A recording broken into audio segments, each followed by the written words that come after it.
Okay, good afternoon. I think we're live now. I am joined today by AiShire marketeer, not privateer, buccaneer. No, marketeer.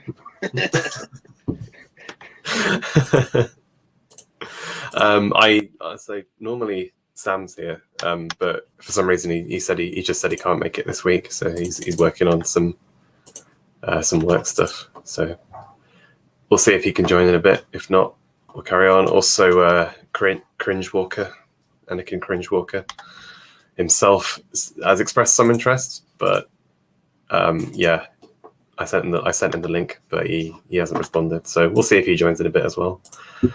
Oh, we're doing AI. Is it right? You're gonna have to answer me once and for all. Is it AI or OWL?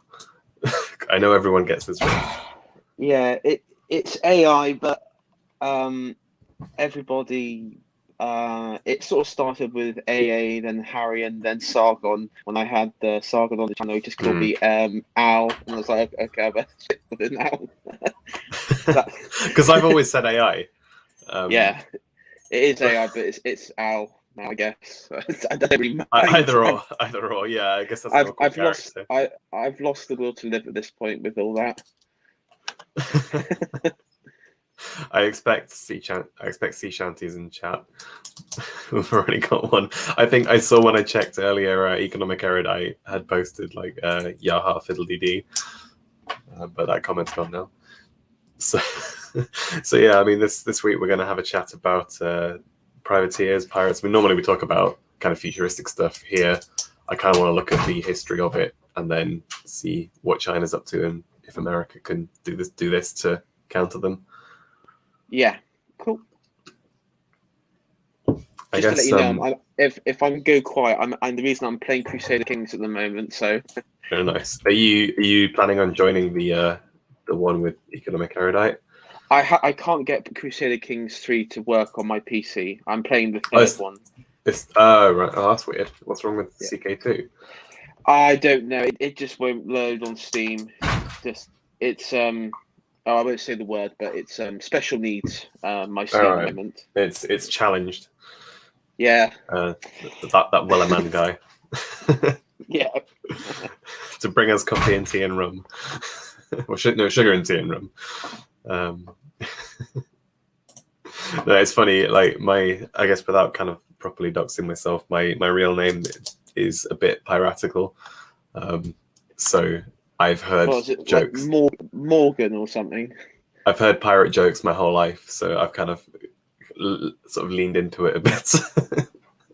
Oh, I think I guessed your. I think I guessed it. But Bartholomew Roberts, yeah, that's my real name.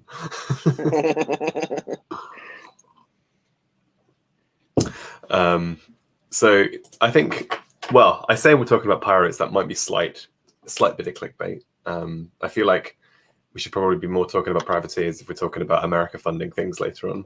Well, privateer. That's what. Actually, sorry. I just want to say this because I have to tell you this. Today, obviously, it's Valentine's Day, but it's also more important because who gives a toss about Valentine's Day? It's more important that today is the anniversary of the English capture of Jamaica. Now, what makes this really is, yeah. Now, this is the thing because we kicked the Spanish out of Jamaica, but what makes this really interesting is the guy who did it, whose name forgets me now. He was a privateer hired by this crown along with his crew and other privateers to capture Jamaica, and then they made him the governor. Oh, nice. I mean, I guess that's a reward and a half. William Penn, is that the guy? It could be. Because obviously, like Port Royal was the like technically like the cap. It was the capital. Yes. Of the colony. Yeah.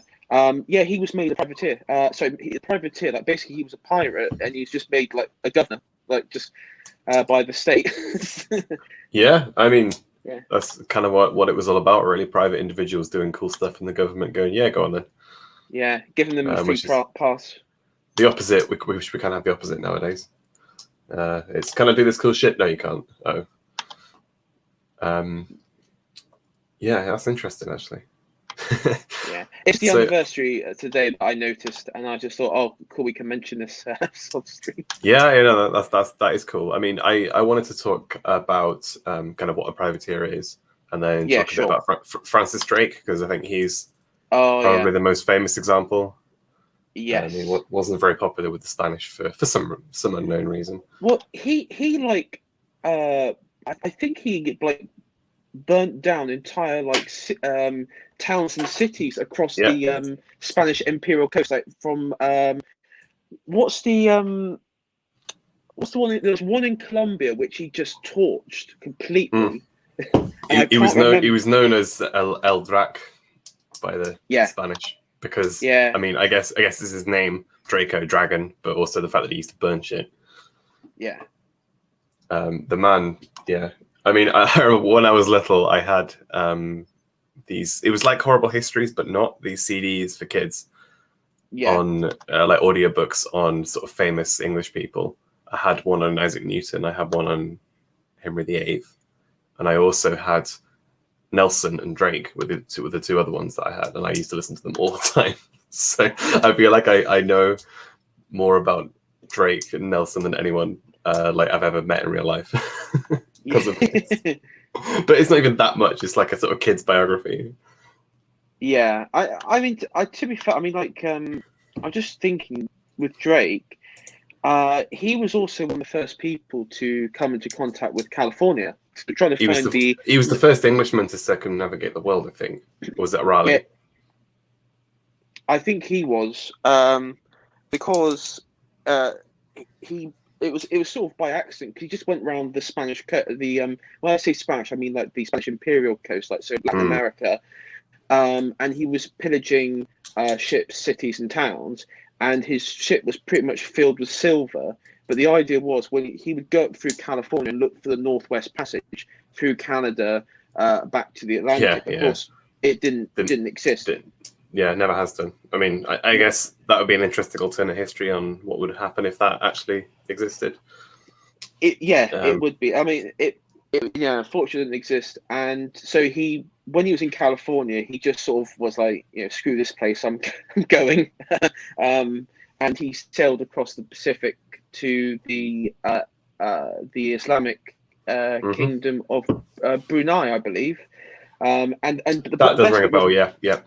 And when he was at Brunei, because the ship was so weighed down in silver, along with armor and everything, it got stuck on the corals, and so they had to dump it. Yeah, there's something because that was all before anything to do with the Spanish Armada. This was way before because. Yeah, it's like a decade before. Yeah, and the trouble is he dumped. Like first he dumped I think he dumped like the cannons, the armor, weapons, anything but the silver and the gold. Mainly the silver, because silver was worth more than gold at that point in history. Yes. So silver was the more valuable stuff. And then he even I think he even like thought about leaving some men behind. Well, he executed one of his guys, Thomas Doherty. Yeah, that's right. Yeah, I think he accused him of witchcraft. Like Drake is. Oh yeah, here's the map of the circumnavigation. Actually, yeah, he went across to Indonesia and that down across by Africa. I mean, that's pretty insane that he got up to as north as Oregon as well. It took 3 years. I mean, we can't imagine that because it takes what, like 8 hours to fly that. I know. I mean, so many orders of magnitude different. Yeah. Oh yeah. It's proper. I kind of wish there was like you could do like a Netflix or Amazon Prime series, about Drake, but I'd be worried. The man is too based. He cannot. Yeah.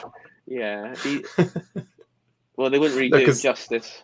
I guess because this is like 15 years. Well, no, Spanish Armada was 1587 or 88 or something like that. So this is like a decade before. A decade before. So this is like that's kind of like him coming out of retirement because he's done his big, his big career move of going around the world and taking on the silver and stuff. And he's obviously a rich man. And I think he had some. Yeah, I think I've been to Buckland. Like it really rings a bell. The name Buckland Abbey. I feel like I have been there when I was younger. Yeah. Yeah, there's this cool like well, I guess it used to be a monastery, I suppose. It is an abbey. Yeah. I guess I know the gold that was used in the sacking, most of it went to the crown, which is not when he got back to London. yes, which we can talk about the difference. So I guess a little bit of context is that for maybe some Americans in the audience who don't kind of know what's going on at this point in history. So at this point, we have Elizabeth I in command, well, as the Queen. And at this point, she basically gave out what were called letters of marque to English sailors and said, yeah, just go to the Caribbean, go to America, go wherever, go and find me islands, go and, quote, engage in piracy, as in steal stuff off the Spanish and Portuguese, who were already wildly successful over there. That was obviously at that point, if they gave the Queen some cut, then they'd be a privateer. If they went and did it of their own free will, they'd be a pirate and they'd be killed if they were caught. yes. So it's literally just state supported piracy. But presumably you'd leave English ships alone, and you only do it to the Spanish, as I say, or the Portuguese. Mainly the Spanish, I think, at this point. And then so these guys they weren't part of the navy. And they became very good at what they did. And then when the Spanish Armada happened in, I think it's 1588, 87. Oh no, it is 88, yeah. The Spanish marched their soldiers to meet this enormous fleet of ships, which was about to literally invade England. And Drake and his mates got in their ships and just destroyed them, like in the Channel. There were some storms that wrecked most of the. So that they did some sort of preliminary raids on Cadiz, sending into these sort of famous fire ships. Yeah. Where they literally just set a ship on fire or a couple of ships on fire and sailed them in, and let the wind carry them into the harbour where all the Spanish ships were moored up, which is a bit of a Chad move. Yeah, not gonna. So I guess, but my point is these guys weren't navy. They weren't like officially part of the state, part of the government. They were just kind of given a treaty saying, just go and do what you want, as long as you give us a cut and leave us alone. Yeah. But they ended up being like really, really good commanders in the end, and they came to defend England from the Spanish. They also actually went back afterwards, which is something not really talked about that much, because they defeated the Spanish Armada. This is basically Drake coming out of retirement at this point. As I say, he's got back to England, bought this abbey in Devon, and lived there for like 5 years, I think. Yeah. And then near Plymouth, in Devon. Yeah, Tavistock. Yeah. And I've been there plenty of times. Come from there. Oh yeah, there's this famous anecdote about when the Spanish were sort of on their way, but nobody had seen them yet. He was playing bowls in Plymouth, just with his mates. Yeah. And so some messenger came up saying, "Oh, the Spanish have been sighted.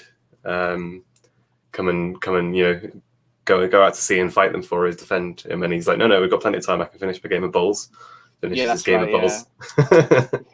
Yeah. Because he was like, look at the wind. Yeah, we got plenty of time. Yeah, exactly. Absolute Chad. I don't know how accurate that story is. I don't know. It's probably bullshit, but yeah, it might also have been later ascribed to the Stoic attribute of British culture. Yeah. Yeah, I was going to say yeah. Yeah. There's also the English Armada, where they basically the year after went back and started, what was it? Yeah, supporting rebels because I think Portugal was taken over by Spain at the time. Yeah, that sounds about right. Yeah, you had I was going to say you had a situation where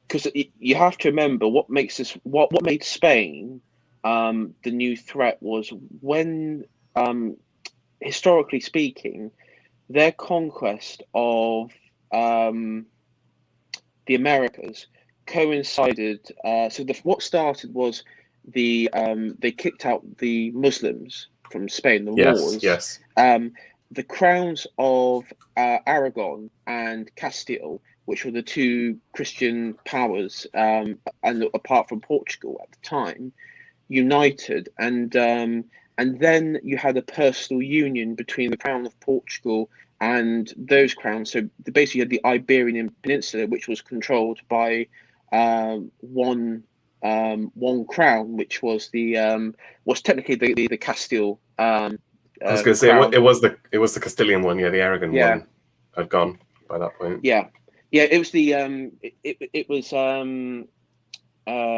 yeah, as I said, the Aragon one married into that, and then they just sort of merged as one. And then as soon as after that, you had the arrival of the Spanish in places like Cuba and Hispania, which is now like Haiti and around that. And then of course they went into Mexico with Cortez and such. And so what you had is suddenly overnight, Spain, well, I say overnight, within the matter of decades, which is not that long considering that time period, they became the world's first superpower. The Spanish were just enormous. It was ridiculously enormous, and they had unlimited wealth, unlimited manpower.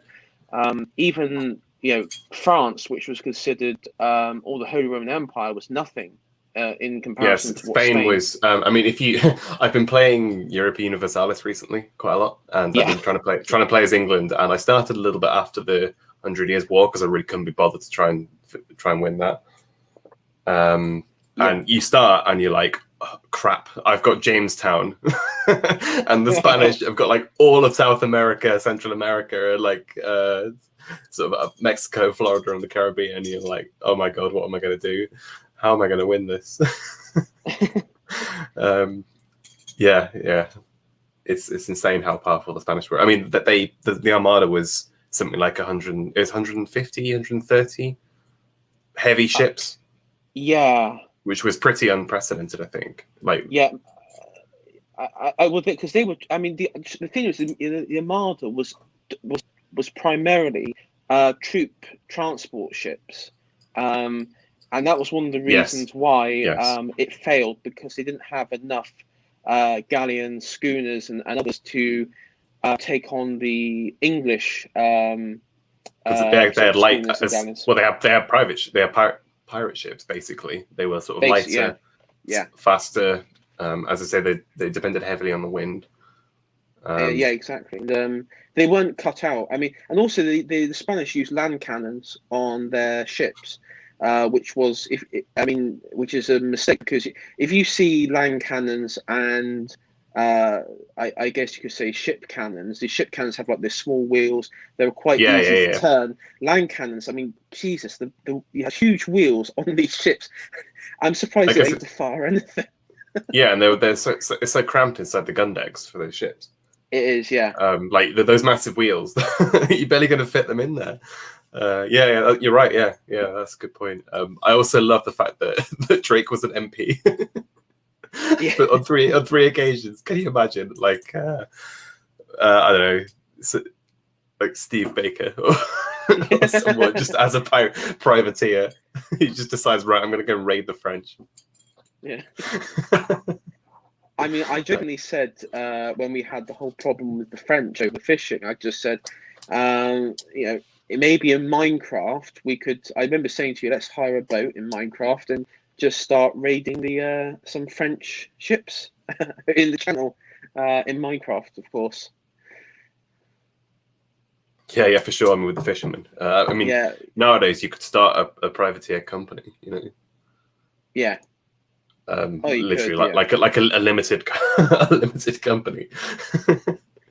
Joss and AiShireTory's.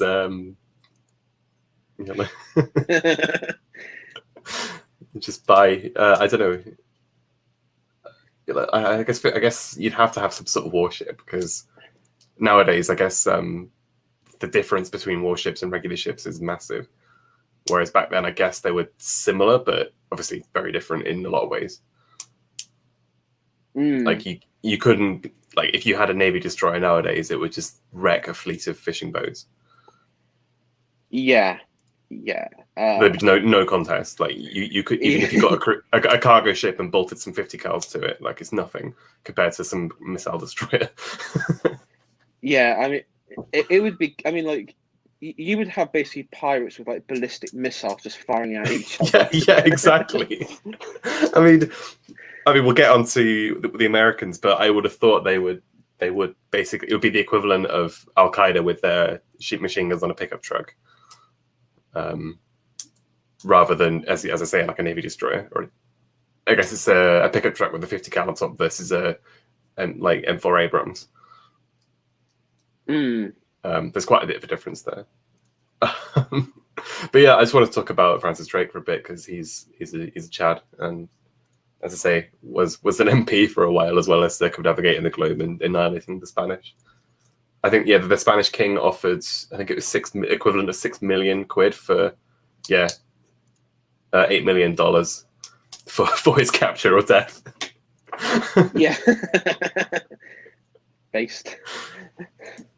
The Golden Hind, is that still around? I believe it's sunk. I believe it sunk off the coast of Argentina. Yeah. It looks so small though. Like, I guess it's human scale. I don't know if it is a proper 1-to-1 scale. I don't think it is personally. And they also look so sort of skinny, like thin as well. They look like they should just tip over. Yeah, I don't think it's a 1-to-1 scale, an accurate 1-to-1 scale. Because that looks tiny. That looks like a boat. Like there's that guy there. Yeah. I mean, you have to remember it had to carry like enough silver to basically build up the Royal Navy, which is what Drake's. Yeah. So that's why I'm skeptical. Yeah, I mean, we could talk about. So what I kind of wanted to move towards was this sort of topic is kind of inspired by two things. One is I've come across an article talking about the South China Sea and Americans funding privateers, which I thought was amazing. And also, I watched Count Dankula's video on Blackbeard. Yeah. And he was talking about the Queen Anne's War, which I didn't know very much about. It was the War of Spanish Succession as well at the same time. Yeah. So what's funny is at that time, privateering wasn't really a thing, and then Queen Anne brought it back. I find it funny that it's Queen Elizabeth I and Queen Anne are the two monarchs who kind of popularize privateering. Yeah, I mean, just to point on the Queen's Anne, that sort of what to sort of you had the transition from the Spanish dominance of in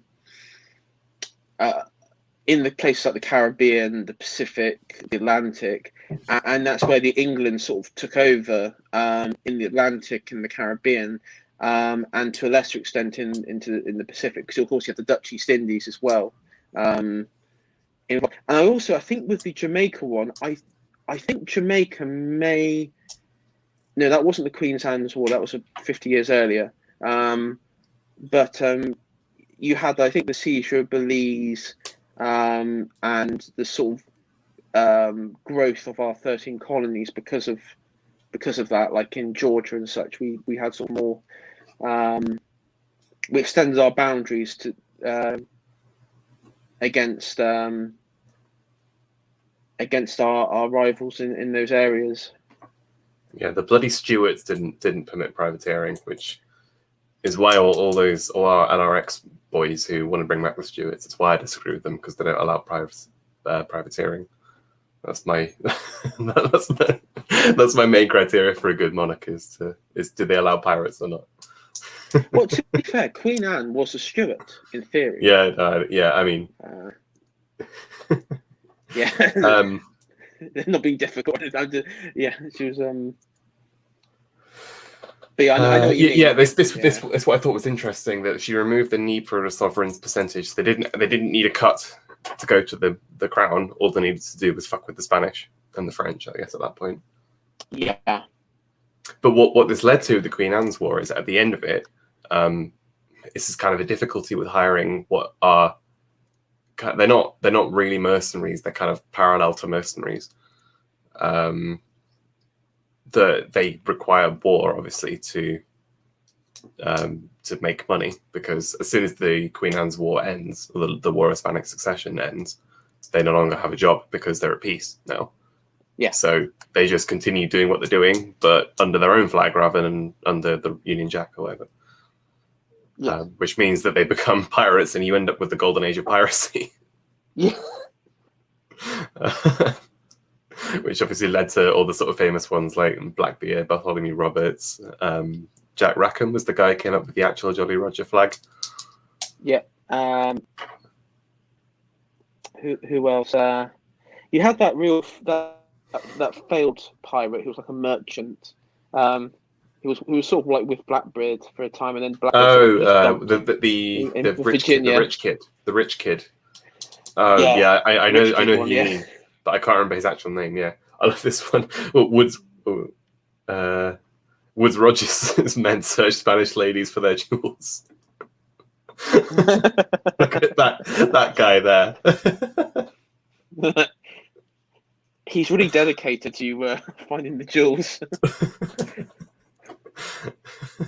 British privateers last appeared en masse in the Napoleonic Wars. Yeah, but this is kind of a situation that you want to avoid, right? If you're employing privateers, is that you don't want to end up with a situation where you end up spawning a golden age of piracy. Well, that's what they did end up doing, because after the Queen's Anne's War and such, you had the situation where was it, like Nassau? You end up with the capital. It's possibly the most based civilization in all of history. Yeah, I have to say, Assassin's Creed Black Flag really ruined, because it's basically made it look like a communist like a communist sort of commune, and it was like, because we're all equal here, we have no god and we have no need for hierarchy, and it's like French Revolution. Yeah, I mean, it was based. Nassau was a colony, but the governor was just overrun with pirates turning up, because there were more pirates than there were civilians. So the governor kind of didn't have any choice in the matter. Yeah, he just let them do whatever they want, to be honest. So it was like an actual colony, but the pirates just sort of took it over and based themselves there. Yeah, and then of course you had the British clear up of like the actual like Royal Naval clear up. Of the Caribbean with privateers, and as well as the Royal Navy basically annihilated the slave trade and piracy in the Caribbean and the Atlantic. Yeah, one foul sweep. Like the Union Jack became what the Jolly Roger is to everyone else. The Union Jack became the Jolly Roger to pirates. Pretty much, yeah. I think Captain Kidd was one of the last to be captured. But here's the thing. So what I was going to move on to is that the British obviously funded privateers all the time up until the Napoleonic Wars, but the Americans actually carried on even after that, even into the Civil War, they had privateers.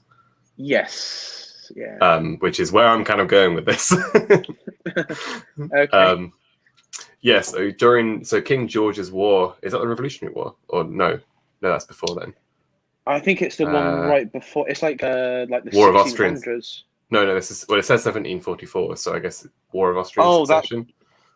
Okay, yeah, I might be... It's kind of mad that, like, if you ask people to name like a big war involving multiple fronts all around the world, like a kind of small world war, they'll say World War I, World War II. But like you go back and there's so many of these wars with like 5 different fronts all around the world. Yeah, like, I mean, the 7 Years' War and War of Spanish Succession, like there's like 4 fronts on those. The 7 Years' War was actually known, I think, as for a while, for like the contemporaries after, as the Great War, until the First World War, when it was definitely that was known as the Great War. I mean, it's hard to deny that the World War I was bigger than the 7 Years' War, but the 7 Years' War was pretty enormous. Well, I think if you look at the population at that time period who were affected by it, you could argue it was probably greater than World War I and II. Was that the one where the British just landed in France and marched all the way to Vienna? Or is that another one? Is that the Austrian succession? Maybe, because there's definitely some one where the British just was like saw Europe descending into war and were like, right, enough is enough, and just landed the entire fucking army in France and just marched like 100,000 guys down just all the way through France and Central Europe into Vienna. Like, stop it. Yeah, I mean, I know we during the revolution, when sort of all of Europe turned on France, and we sort of joined in as well. We landed in like northern France, and we also landed in southern up to Toulouse and no, Toulon, sorry, even, and well, miraculously we were kicked out by a young Napoleon Bonaparte. He was like a captain in artillery. Yes. Which was sad. I definitely want to see an alternate history thing on what happened if Napoleon had never been born. The single guy changed the course of history in an insane way. Well, he brought nationalism. Like, he actually, his policies and his empire and the effects afterward was basically nationalism. Yeah, the French Revolution could have been crushed like by the Germans, like all the German states plus Britain. Yeah, the Austrians got really close to crushing the revolution. They were like, I think they were like 10 miles from Paris. They were so close. But then the revolutionaries just executed Robespierre, and then that was it. This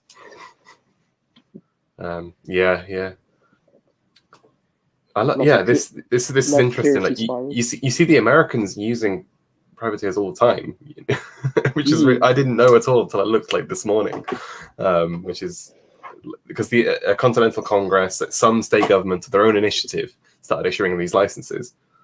Because you had during the Revolutionary Wars, you had this wasn't just the naval aspect, but also land armies, because you had like all these militias, and you had Tory militias, which were the people like myself. You want to start a Tory militia, do you? Yeah. Me and Chicago Liberal and Cringewalker would all start Tory militias. But what you had is like you had in outside Boston, New York, you had like these Tory militias,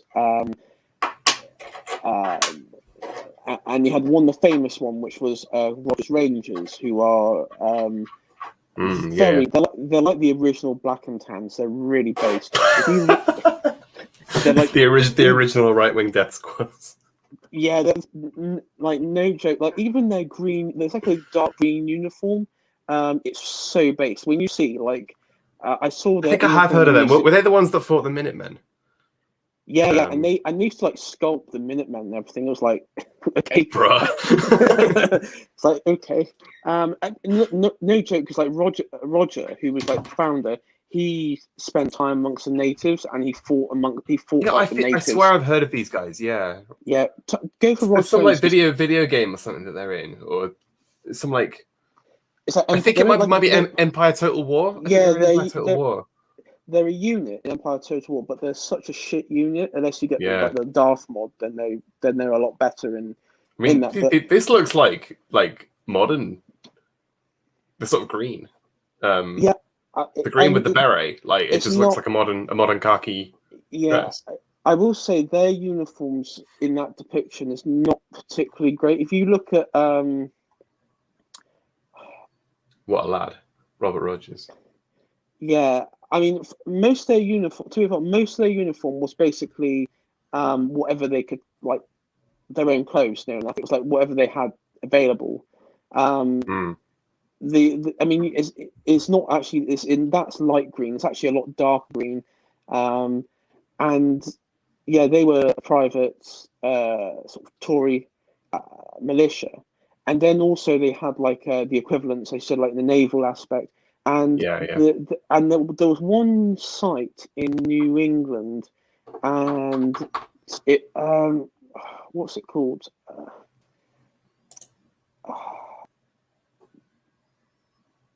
So I love this.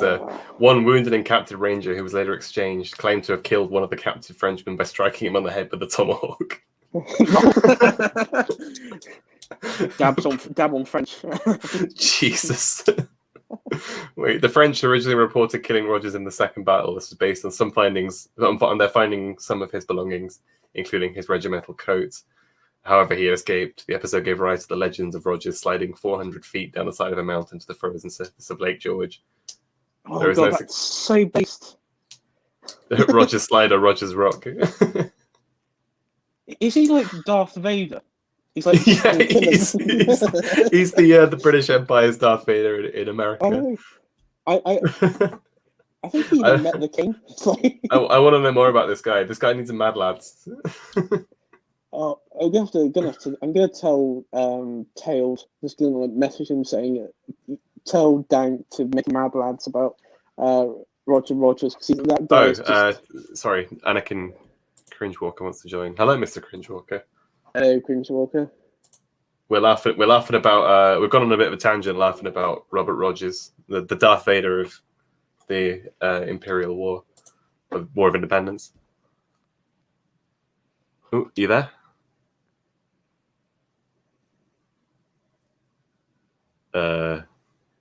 If you're saying something, we can't hear you. Okay, well, we'll let him sort his presumed microphone problems. Yes. Oh, hello. Yep. Yeah. I don't know anything about this dude. What did he do? like? He was a Tory militia commander. I'm surprised because he operated like within New York, I guess where you are, sort of like New York, Boston, like between New York and Boston area. He went up to Nova Scotia at some point, apparently. Yeah. There was a mad lad who built a submarine and tried to blow up the British Navy ships with the submarine. What is that in the Civil War? No, wait, no, that can't be the Civil War. No, Revolutionary War. Revolution. Yeah, I've heard about that. Was that in Boston Harbor, or was that New York? Maybe it was in Boston Harbor. Yeah, because he sort of came via the sea, like his own homemade submarine. I'm trying to find the guy's name. Wait, look at this. Hang on, sorry. When the American Revolution began in 1775, Rogers offered his service to George Washington. Washington turned down, fearing he might be a spy. So, infuriated by the rejection, Rogers offered his service to the British. Very, very good pirate. He formed the Queen's Rangers and later the King's Rangers. what a lad. I found the guy's name. I'll put it in the chat if you want to look at him next after we're done with this guy. We've got P-Man's in the chat as well. Hello, P-Man. David Bushnell. I mean, this is we're going on a mega tangent here. I do want to get onto the modern day, but we're basically Cringe. If you haven't been watching, we started on Francis Drake's sort of history of privateers, and then we moved on to looking at the Americans' use of them, which is quite extensive, actually. Yes, well, Americans were desperate. And then, well, yeah, for good reason. Like you're fighting the Royal Navy. We got the Royal Navy. And also the Royal Navy used to like capture American like continental ships and just enslave like the sailors on there. Yes. Yeah, white slaves. 1812, the U.S. Congress declares that war being the same is hereby declared to exist between the United Kingdom of Great Britain and Ireland and the dependencies thereof, and the United States of America and their territories. The President of the United States is hereby authorized to use the whole land and naval force of the U.S. to carry the same into effect and to issue private armed vessels of the United States commissions of marque and general reprisal in such forms that he think proper and to seal of the United States against the vessels, goods, and effects of the government of the said United Kingdom of Great Britain and Ireland. White House goes burr. Yeah, letters of marque go burr. I remember when I first saw in a video game the ability to build privateers. I didn't know what it was. And I remember reading like, wait, you mean you can hire pirates? They don't only act as independent forces? And I remember starting to read more about like mercenaries and thinking, whoa, this is a whole world I didn't know anything about. Oh yeah. You could just hire people to kill people for you. President Madison issued 500 letters of marque authorizing privateers. 200 of the ships took prizes. That is a lot of ships. Yo ho, yo ho. Drink up me and hearties. they couldn't protect the most core region of their new republic. Yeah, capital. Cucks. Yeah. Then the White House got burned down by the Canadians. They're all friendly until they cross the border. Yeah. Then they get out the hockey sticks. Yes, the Canadians. To nowadays, you have to worry about people with tiki sticks. Back then, you had to worry about hockey Yeah. sticks. Over 200 American privateer ships were captured by the Royal Navy, many of which were turned on their former owners and used by the British blockading forces. During the War of 1812, the privateers swept out from America's coast, capturing and sinking as many as 2,500 British ships and doing approximately $40 million worth of damage to the British economy. Is that modern money or back then? I don't know. It's from a source, so Has to be modern money. I guess it's modern money. Yeah. 20 million's a lot of money. 20 million back then, today would be worth like. But the yeah, planet. we saw earlier that the Spanish offered a reward of the equivalent of £6 million, as $8 million today, for just Francis Drake, the person. So like this is like the key to American like victories in this time period was to just like desperately pay other countries to fight our wars. Yeah. Or your own citizens. I mean, in the Civil War, they had them as well. Blockade running ships. Letters of marque would often be issued to private shipping companies. So they went to a shipping company and were like, "Hey, can you fight the South for us?" We truly are the Western Venetians. Yeah. The Confederacy was willing to pay almost any price in military supplies. Various interested parties designed and built specifically designed lightweight seagoing steamers, blockade runners. Designed and built to outrun the Union ships. Yeah. I guess the blockade runners is kind of, it just makes me think of Star Wars. I don't know whether that's some sort of American like historical thing of running blockades. I'm certain that merchant navy, the British merchant navy ships, did blockade runs with the Confederacy, especially like in the Gulf of Mexico, on numerous occasions. Because that's what the Union got really pissed off with us about. Because we were just like, well, we'll recognise the South as well. We'll recognise both. So what I'm going to do is kind of move on to more the modern day. So there's an article that I came across by the US Naval Institute on US privateering is legal in April 2020, so last year. So maybe we're paying for the Somalian pirates. Well, this is where I'm going on to. So do we want to... Because I don't know very much about what's happening in the South China Sea. Like, I've just seen some, like... some general kind of, they claim this, they claim that, and the fact that the Chinese are building islands. Yeah. Yes, they're trying to execute their will, but all the nations around them are like, "Fuck off, China." Yeah, because all the nations around them have made their own, like, not quite an EU, but a sort of economic bloc. Which is like, China's retarded because they didn't realize that they would cause this. Like, imagine turning every country in Asia against you. And like China's always like, haha, I have 1 billion people, you can't touch me. And now you have like India alone with 1 billion people, with Indonesia's 300 million people, and Australia's 100 million people, and all the other people. You now have basically like 2 billion people united against China. And China's like, oh shit. Yeah, and the West. Real big brain move there, Xi. So we're looking for Taiwan then, I guess. Well, Taiwan's up here. Yeah. So South China Sea, I guess this is something that I knew very little about at all. So the South China Sea is the bit sort of between the Philippines, Brunei, China, and Vietnam. The Spratly Islands, which I think are here, are where they're building these artificial islands. So obviously Brunei and the Philippines are right there. It's literally like in the shape of a dick in the southern part of China. It's like literally like a big dick move. And because obviously China wants control of all this. I mean, this looks like the EU4 trade routes into Singapore. Obviously, Singapore is like a massive trade hub. Hong Kong, I guess, is, and whether or not it will remain like that is another thing entirely. But yeah, it's insane what they're doing there. So obviously, my kind of thesis on this is that, look, America, as we've already said, has been paying other people to do the dirty work against their enemies for as long as they've existed, especially in the last century or so. I mean, we're talking the Mujahideen in the 70s, Al Qaeda more recently, against, China belongs to Taiwan from from P-Man. That is correct. It does. That Taiwan is the Republic of China. So yes, it does. The rump state. Not the Yeah. Democratic People's Republic of China. No, not the low energy Chinese. Yeah. So there's the Mujahideen, Al Qaeda the Mujahideen were against the Soviet Union in the 70s in Afghanistan. The Americans armed them, paid them. There's all sorts of groups that they've armed and paid recently.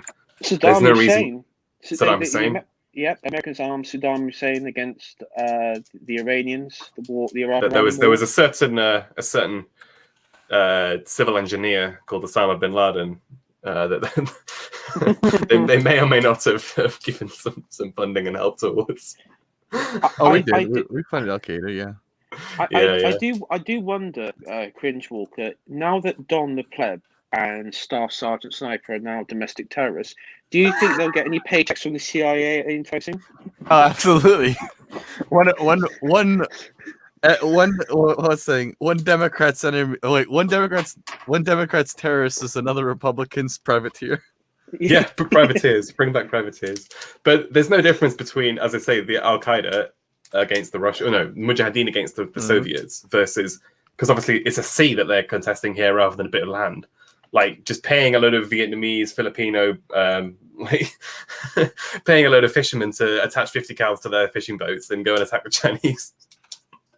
I'm just reminded of the what's the scene from the new Joker? Like you're laughing, but like who's that actor's guy? DeVito. Is it De Niro?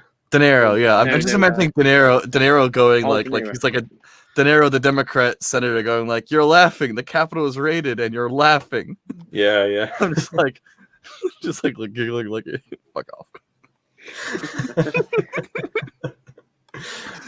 You get what you fucking deserve, you fucking pricks. But here's the thing, right? We talked about the Queen Anne's War earlier, War of Spanish Succession, and at the end of that, the privateers were out of a job because the world was at peace again, or the Caribbean was at peace again. So they decided to kind of turn against the people who'd initially funded them. And I'm like, that sounds familiar. Like they didn't like drive any ships into the harbor or something. Yeah, I will say this. I'm very excited to see how Biden does privateers in the East China Sea. I feel like the CIA will do it whether or not he no, the CIA was cut out by Donald Trump, as far as I know. They were cut out from military intelligence, I think. Yeah, and I haven't heard anything about Biden restoring that. I think Biden's like, you mean I get to control the CIA now? Yeah. I think Biden's like, I'll take control. Or the people around him. No, Biden was probably going to give money to Chinese privateers. No, I don't buy that. I think he had. I've listened to a lot of his speeches, and I think he did want to. He was hoping they could make China like the neocon delusion. Oh, if I just free market you, you'll adopt democracy. Yep. Delusion. Now that delusion's been proving a terrible delusion, Biden has to change policies, and I think that's why he's kind of like adjusting forces. Like I've noticed the rhetoric has got a lot more hostile towards China from America.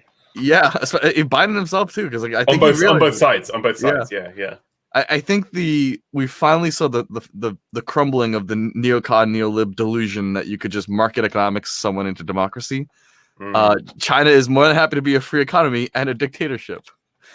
I mean, I think neocons, like after yesterday, I think the neocons are politically dead. They're just dead. Praise the Lord. Been dabbed on. Yeah. just I'm just imagining McConnell hiding in his shell, like, oh, please let it be over. Let me just. Yeah. I mean, I know that one GOP senator from Louisiana who voted to impeach Trump has already been given the primary.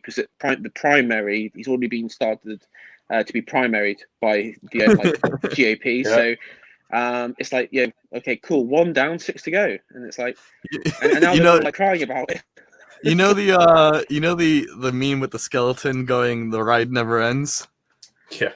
I'm just imagining like McConnell and the neocons in their shell going, "The raid never ends" for the DC raid. Yeah, the capital is still burning. Pure capital, still like capital, like to play on words, their money and their power.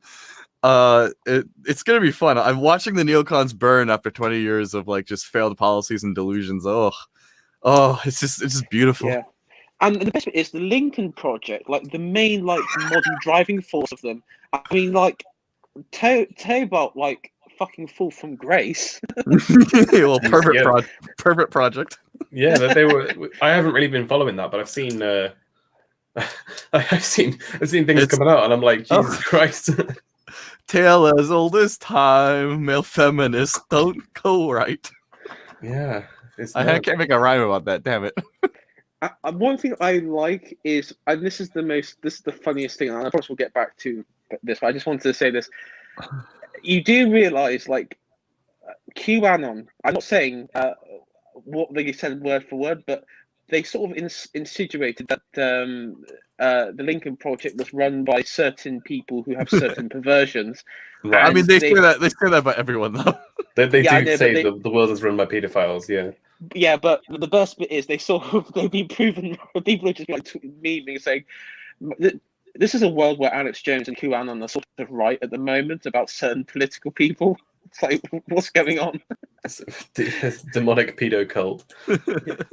I mean, I don't doubt that most of them are that. It's just that the demon cult, it's another delusion of the neo-libs. Yeah. Like, it's just like the scale of delusions on our leaderships. I just never cease to amaze me. It's like, oh, if we just market economy our way forward, they'll be democratic, right? But they're not even market economying their way forwards. I know. They have state control of everything. Yeah, they're delusional. And now it's like, oh, if we just like kill all the babies and drink their blood, we'll live forever, right? It's just another delusion. It's just like we have in our country. There's one who's like the most insufferable neocon, and his name is Ben Harris, and he is the most pathetic weakling I've ever seen. And I'm certain he has like a real sick. I'm certain he watches on his computer. You probably see like history on his computer that he watches humiliation porn, because that guy is an absolute sad case for a guy. He's supposedly a conservative, and he's allowing Marxists to tear down statues, and he says government shouldn't intervene, and I'm like, oh really? This is the one time a government shouldn't intervene? I'm just imagining like the fact that you had a prime minister who liked the fucked pigs' heads. I mean, like, what yeah. Well, that's the same thing that Alex Jones says. It's like a humiliation ritual so that you have dirt on you. I have no doubt that they might add on whatever ridiculous delusions they have, demonics or whatever, onto it. But I have no doubt they're like injecting themselves with crazy stem cell shit and thinking they'll live forever. It's like, yeah, okay, delusional. You'll live maybe. I don't know if that was demonic. I think it was just a bunch. There's what's it, the Billington Club, and if you read like some of the accounts from that club that I mean, I have friends at Oxford who've told me about like the sort of drug parties. I know I mean it's pretty mental. What they just get drunk and they just smash up a lot of stuff. Like they smash up restaurants, and then they pay for like the damages like the next day, and like pay hush money to the owners. It is elitist stuff. That's actually a very old delusion. Bacchus cult would do that back in the Roman days, and there's actually a continuous strand of that cult into the medieval era, into the modern era, where you just have this one night where you just go crazy, and then you pay for the damages later on. It's something rich people do. It's just one of those delusional cults that ends up eventually getting you, because eventually someone catches you and records you, and then your whole life's over. And I don't know, I guess that's part of the thrill, isn't it? I guess. Yeah, it's thrill worship. It's just another delusion. I'm going to steer this back to the South China Sea. Yeah, sorry. Yeah. I mean, we can see on this. So I found a better version of that picture because it has the different claims by the different nations. So you can see, obviously, China, Vietnam has claimed like this blue line, which is kind of off their coast. So that's fair enough. Malaysia, again, the bits off their coast. Brunei has been kind of a bit aggressive there, I think. Philippines have kind of gone, okay, we want the bit around our coast, which kind of, okay, no, it comes back, it doesn't go to the coast. But then China's like, nah, it's all ours, mate. And they've already started like stacking military bases on here, which Yeah, yeah. I, So the Spratly Islands, which I think are here, are where Yeah. they started building all their shit right in the center. I'm waiting for some dictator to rise in one of these countries and just be like, yeah, fuck the Chinese Navy, it's paper tiger, just nuke it. I think the Philippines, because I've looked on an article, and the Chinese are sort of going after the Philippines, like sort of threatening war. Mm. And Yeah, the guy in Philippines, he's pretty based, especially on like the Maduro. drug dealers. Oh god, yeah. What's it called? Question. Duterte? Is that Oh, Yeah, Duterte. yeah. Maduro's in Venezuela. What am I saying? Yeah, no, Duterte. I Um, mean, the guy is. I wouldn't say I supported this shit that he does. You know how many people he's killed, right? Yeah, but not that. He's just offered bounties for drug dealers. He's killed 20,000 people last I checked. Yeah, Just the like guy. straight up, like fuck off, I'm killing you. Yeah. I mean, is mad. It is mad what the shit they get up to in the Far East. If I I mean, was look at this. Like this is 2009. This reef, and the Chinese have dumped like a boatload of sand on it. And this is 2015. They built a whole military base. That's a ship there for comparison. I'm so excited for whatever East Asian country kicks the Chinese off, because each one of these islands are going to be wonderful city states. Yeah, that's what I'm thinking. Is like if you can just do this. I mean, so many countries done this with like. I know Boston, for example. Yeah. A lot of it is built on swampland that they've just drained and built land on it. Which I mean, Washington DC as well was built on swampland. Yeah. Most of West New York's Battery Park. Yeah. That's all inland fill. So these are satellite images, but Yeah. this is reefs that they've just dumped sand onto. Yeah. And they're now islands which they've said, right, we can't actually get a hold of any land to build our bases on near you. We're just going to make our own land. Which this is like it's a big dick move, but like again, most of this stuff is just submarine bases. Hello? And AI, are you still talking? I think that's an airstrip, isn't it? There. Yeah, most of these. Oh, he fell out. I think he lost connection. Let him back in a sec. These are mostly submarine bases. Yeah, this one looks like this sort of atoll with the. Yeah. You can see those long threads over there. If they're not airports, they're probably gonna be submarine harbors. Yeah. And mostly this is just like missile storage. This is like an attempt to redo the Cuban Missile Crisis. Well, yeah, because America just made deals with all countries around Russia and were like, hey, we're going to put our bases there. But there weren't any countries that were willing to do that for China, so they just built their own. Yeah. Right.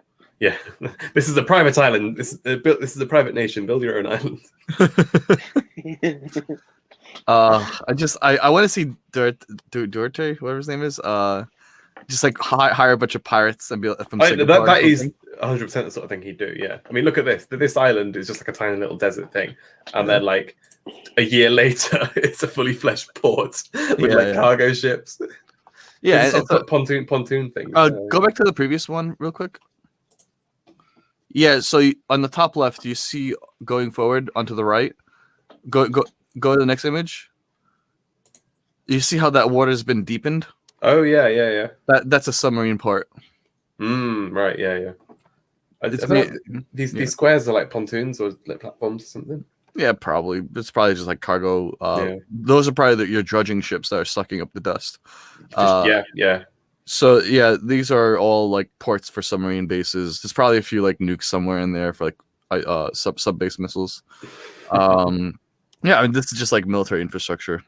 Along with architecture, I've studied military infrastructure, so I know these things. Yeah, it's just the idea of being able to just build an island with shit on it. Like, yeah.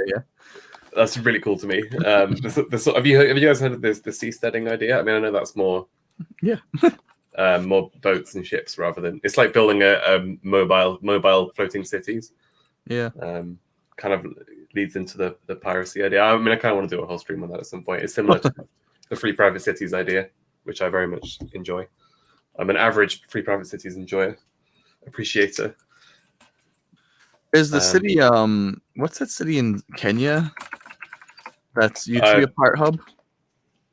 Ooh, Mombasa, I think. Mombasa, yeah, that's the one. Yeah. I mean, I don't know much about the East African pirates.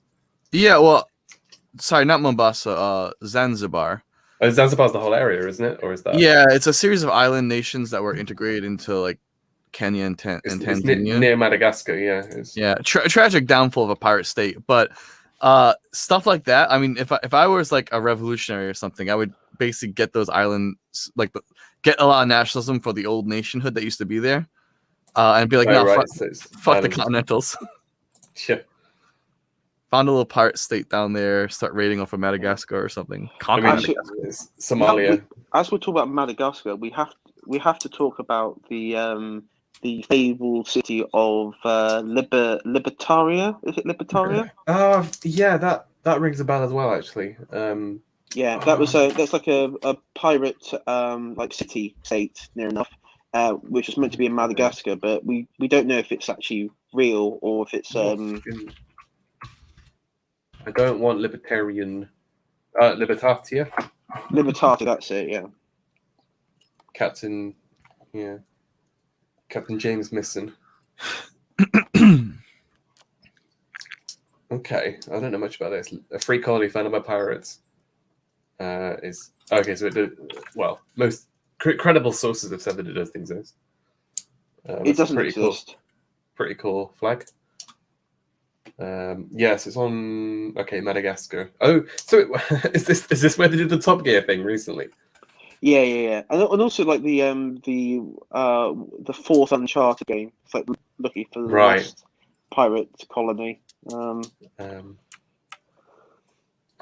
the English settles down to become farmers holding the land in common. No hedge bound in any particular man's property. Ugh, that sounds commie. Don't like it. Yeah, it is a bit commie. Prizes and money taken at sea were carried into the common treasury, money being of no use where everything was in... Oh, that's direct communism.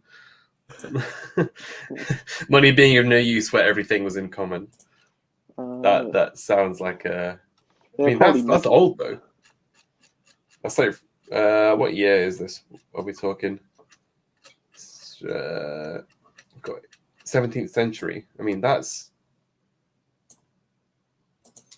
like 1600s is a little bit before French.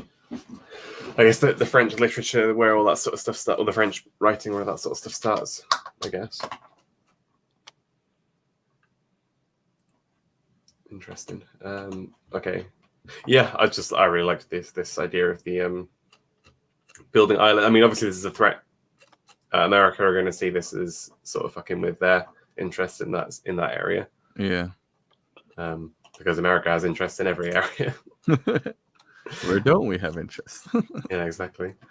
So this is kind of what I wanted to come on to: U.S. privateering being legal. There's this other article, Unleash the Privateers, I also want to look at as well. So yeah, I was going to go through this article and see what we think about it. Nowadays, obviously, issuing letters of marque presents international legal risks, some real, others imagined, but these are manageable. So let's say, like, even if we piss off the rest of the world with piracy, then we can deal with that. It's fine. Further, since the conflict with China might, to paraphrase this guy, threaten the power position and even the existence of the United States, the demands of the conflict would limit the salience of law. So they don't like the idea of going to direct war with China. I mean, that makes sense, right? Yeah. Who would want Do we reckon that America versus China, like in a hot war? America would win, but we'd probably get fucked. Our Navy wouldn't survive the war, but we would win. Yeah, that seems reasonable. There's the problem with the U.S. The problem with navies in general is that for a while they've been kind of obsolete, other than aircraft carriers maybe, and submarines are still useful. Very useful, in fact. But yeah, I mean, there's no like mega battleships anymore. Yeah, like battleships went out of style because I mean they're basically just sitting targets for jets. Like you kind of need an aircraft carrier or a missile platform.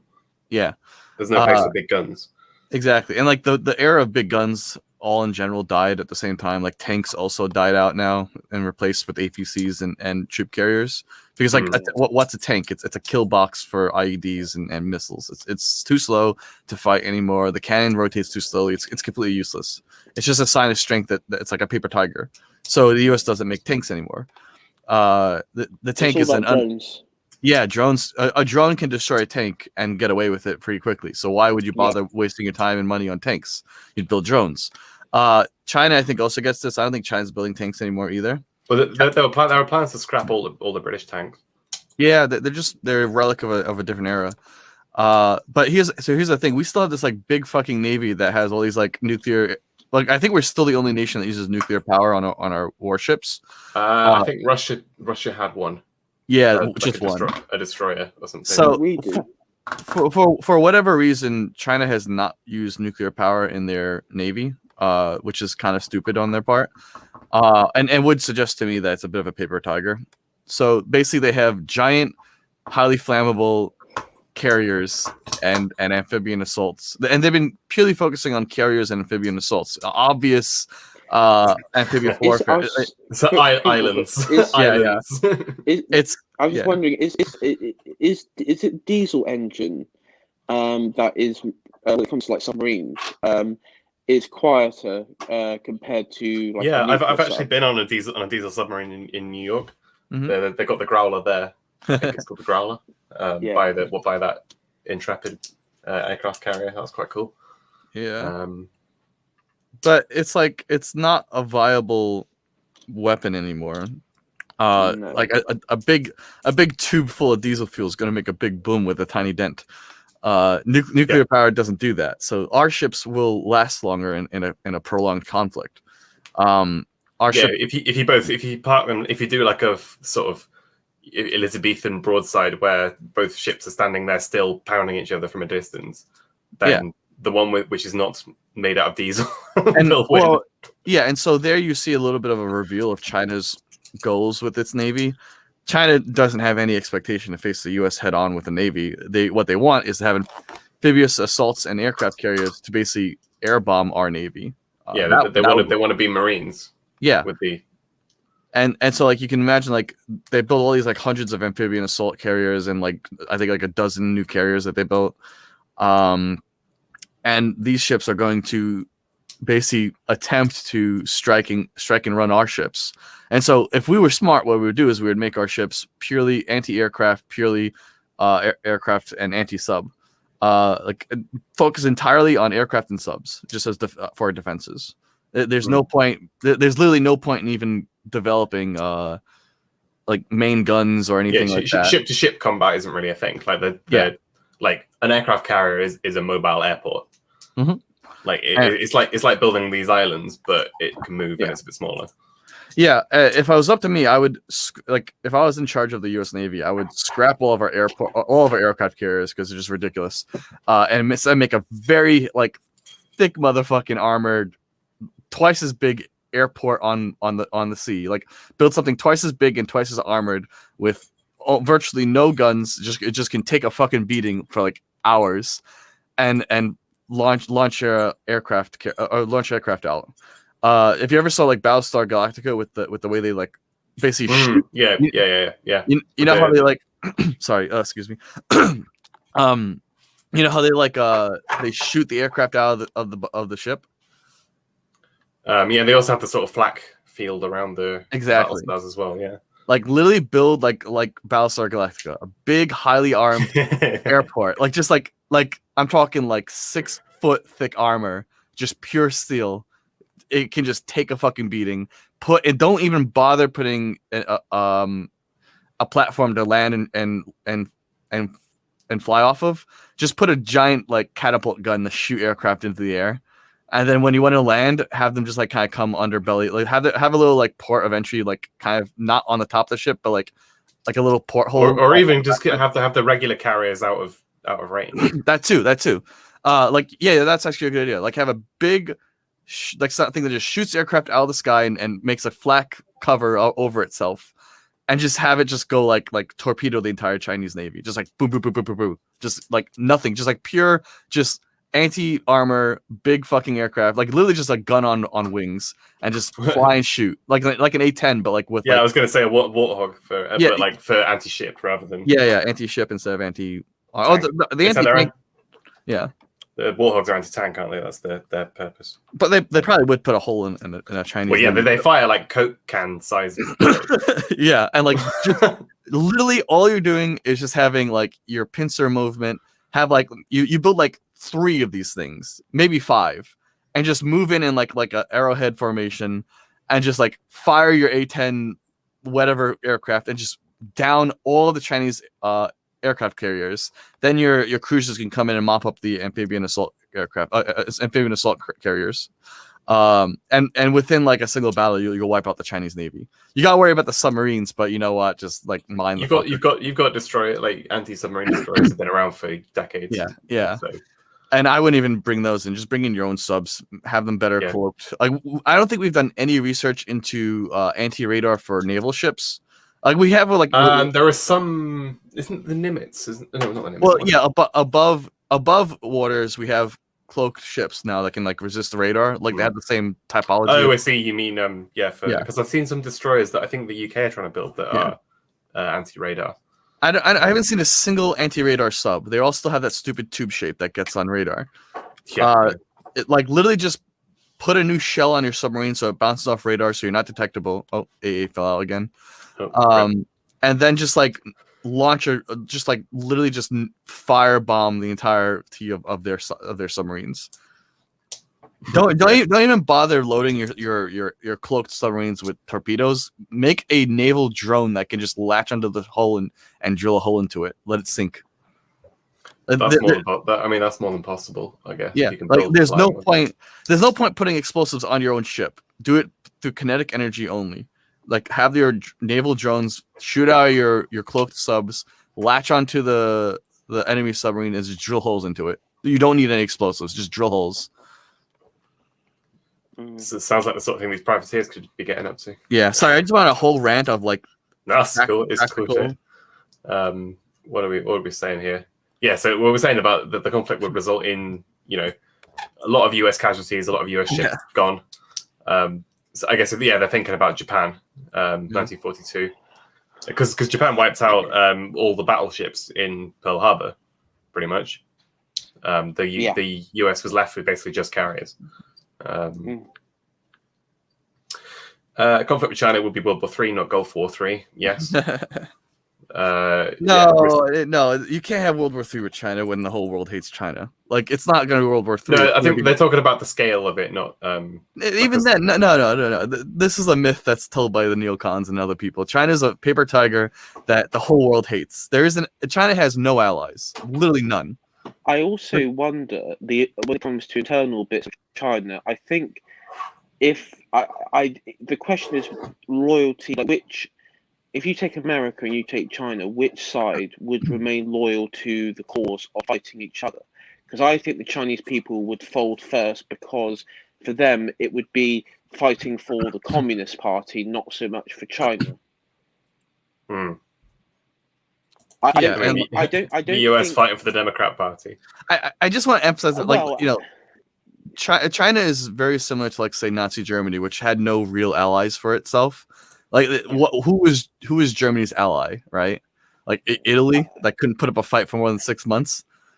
Like, no, Bulgaria, and it's like, but who cares? Romania, Japan was like an ally of convenience, really. Yeah, and even then, there was no practical way for Japan to help Germany. No, exactly. I say, Charles, I was just going to go back on your point there, because you said, would it be like, would Americans fight for the Democrat Party? I think if Biden went to war with China tomorrow, I think Trump and the MAGA and the GOP probably get behind him, and that would probably be real unity. It would be the radical leftists that would, like the Bernie Sanders and those on that side, would be like dead against. But maybe a few on the right who would just who are like, I guess, not just not get involved. But I think if America went to war, I think it would be America going to war. But I think with China and the people there, I mean, I'm just looking at like the lockdowns, the way that the Chinese state did the lockdowns. You had like protests on the mainland in China. People were really, really pissed off, and I don't think China is as stable and unified and strong as they like to make out that they are. I think, like, especially with the Uyghur Muslims, because I think if you look at the province of the Uyghur Muslims, they are such a small minority of people, and their I guess you could say their resistance, their sort of resistance movement is so small, yet it's caused the Chinese military huge problems, which is really bizarre because it's like if you look at the way like their funding and their acts of resistance and everything. I mean, the Chinese, you'd expect the Chinese to be able to crush it within a matter of days, but they've had that problem for like 20, 30 years, like non-stop. And so I don't know. I just think I think if the chips were down, I think China would fold quite easily, as long as you had a huge defeat in the initial. Yeah. If they suffered a huge defeat, it would fold. And quite easily. that's the key, because like right now, as it stands, we are not capable of having a big defeat with China against China. Like we couldn't impose a big defeat on China if we went to war today.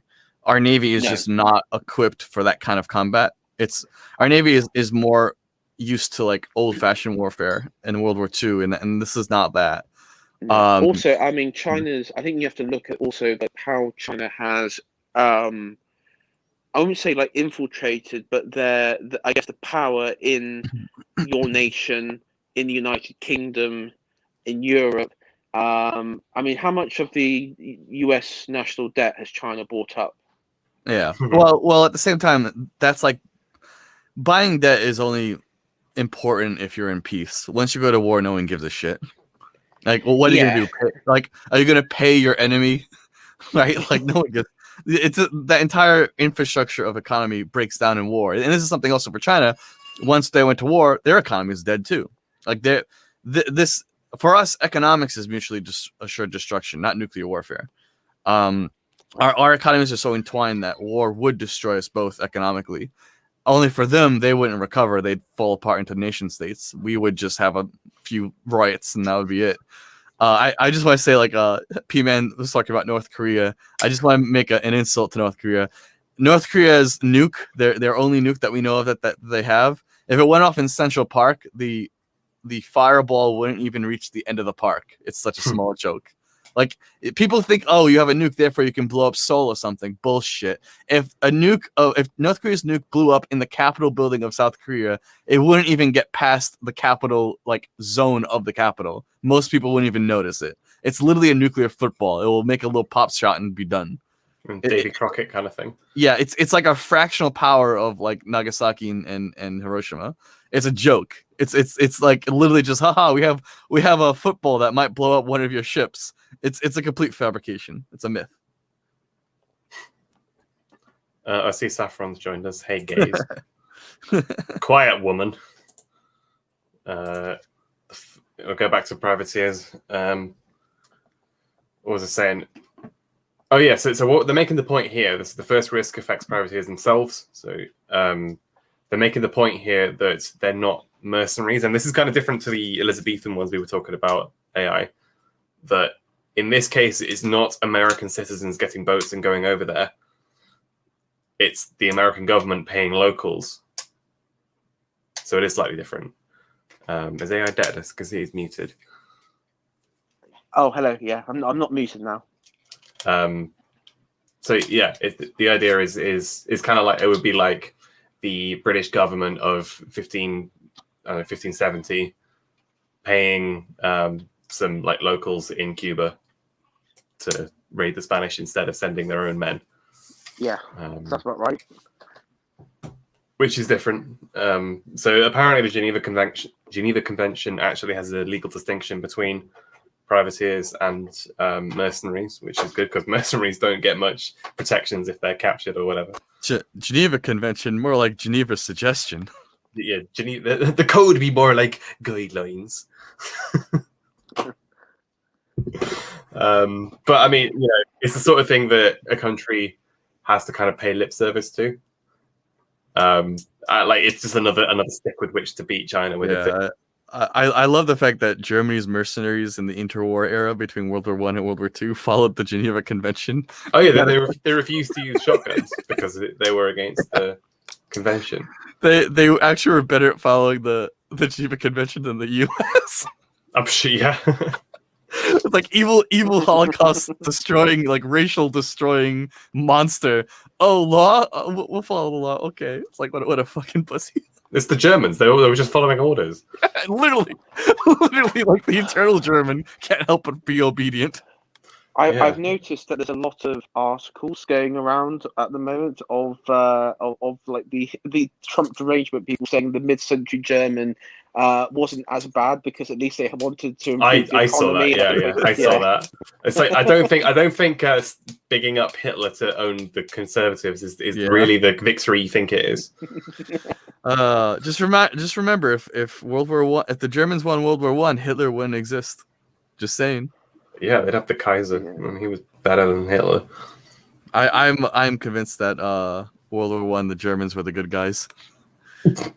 World War Two, they were not. World War Two, they got what they deserved. Fucking krauts. I mean, it was the anniversary of Dresden yesterday, and we've been AI and I have been laughing at some Is that why you were both drunk yesterday?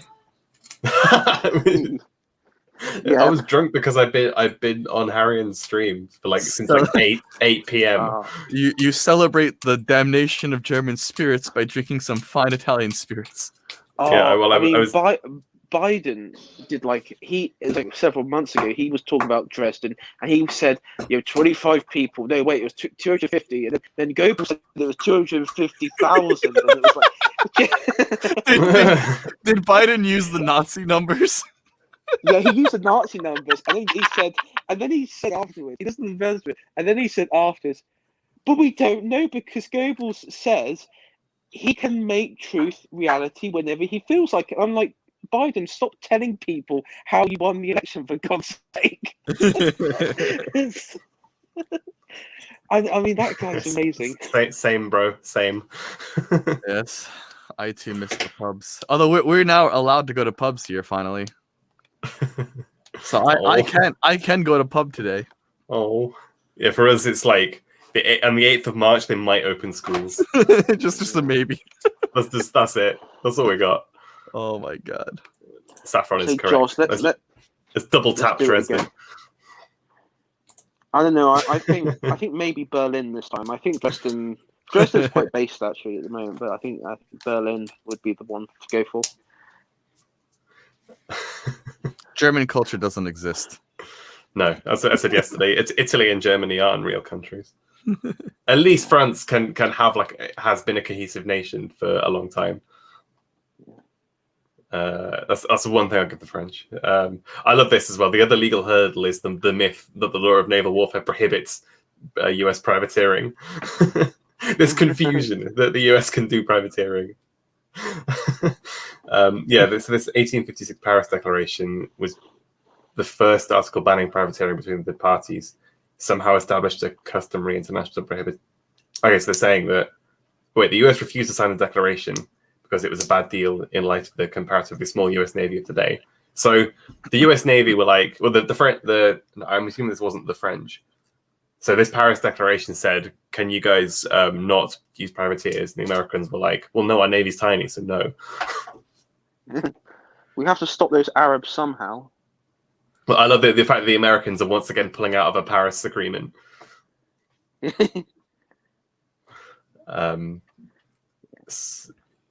So the US, blah, blah.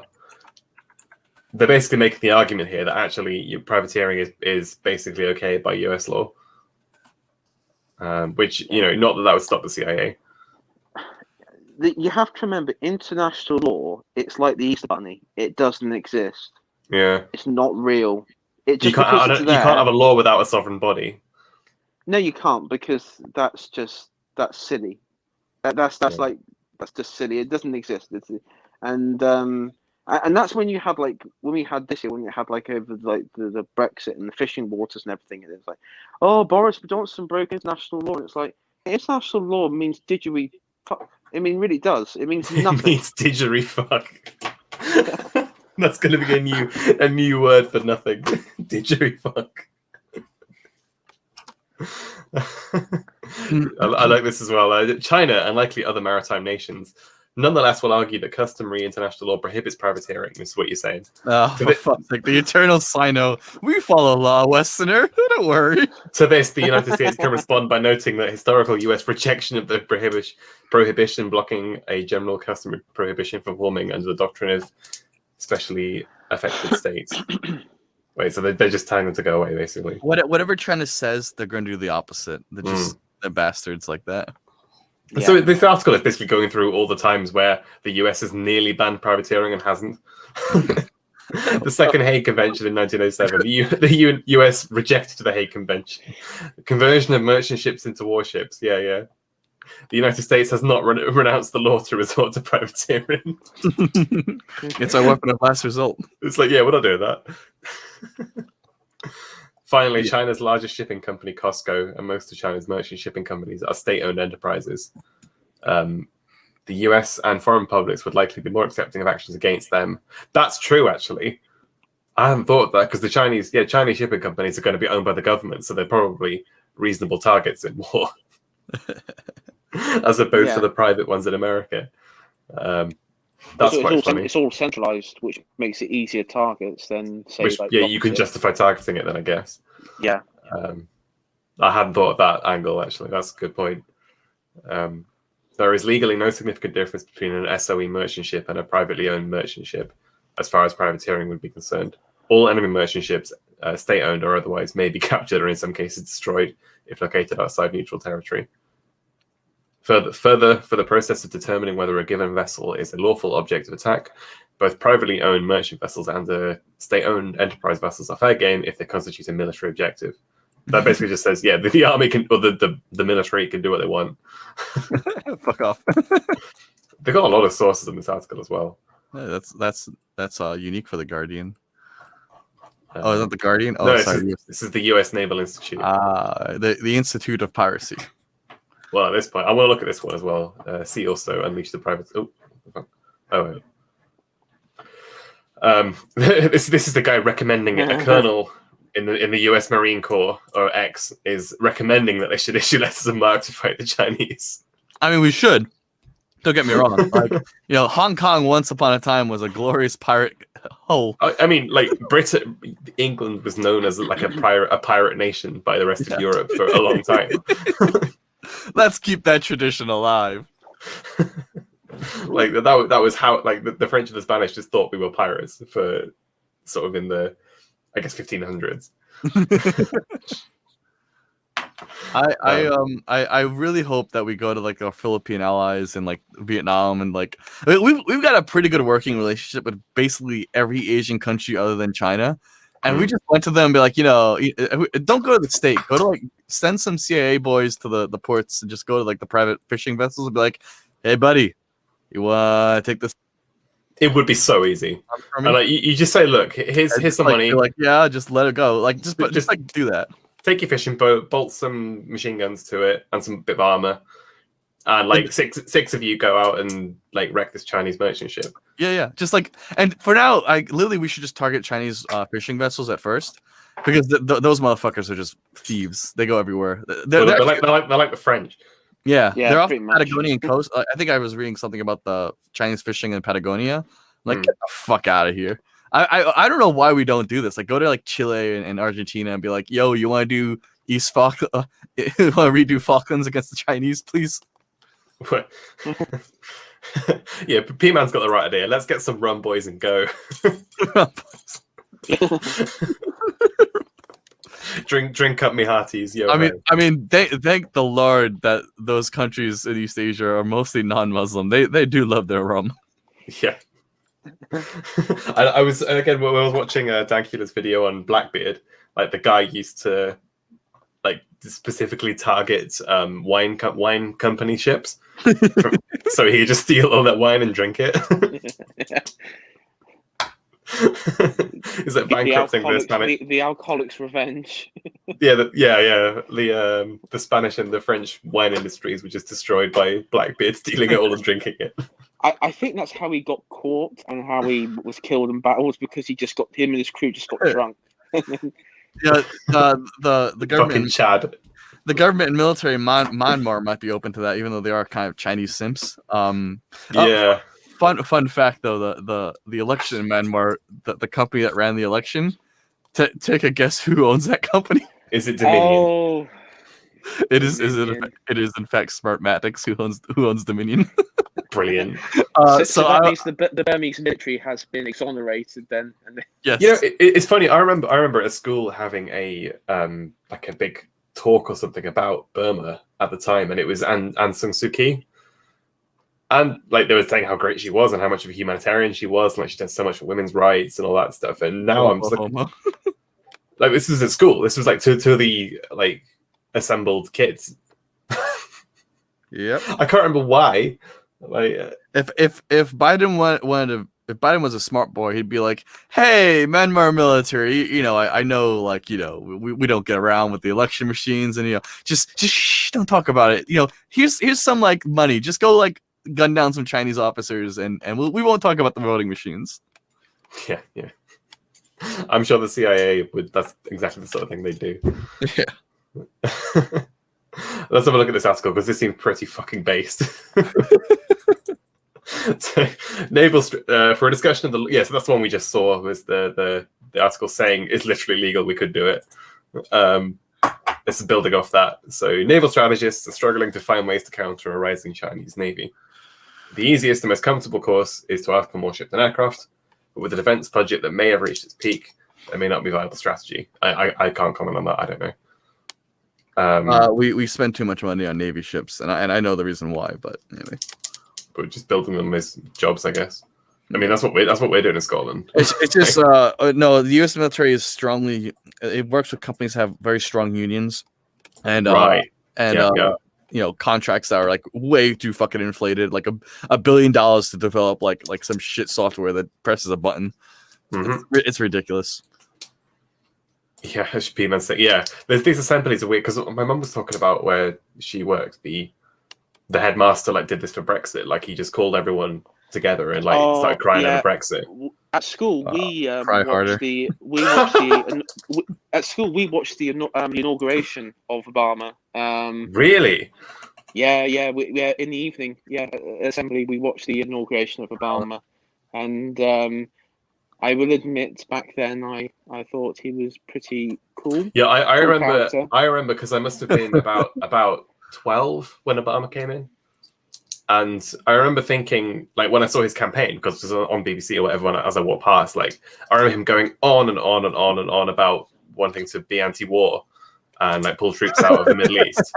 And I remember this, and I was like, when he got elected, I was like, oh, good, that guy's cool. He's gonna like stop all the wars, because obviously I grew up in like the aftermath of 9/11 and all the shit in the Middle East.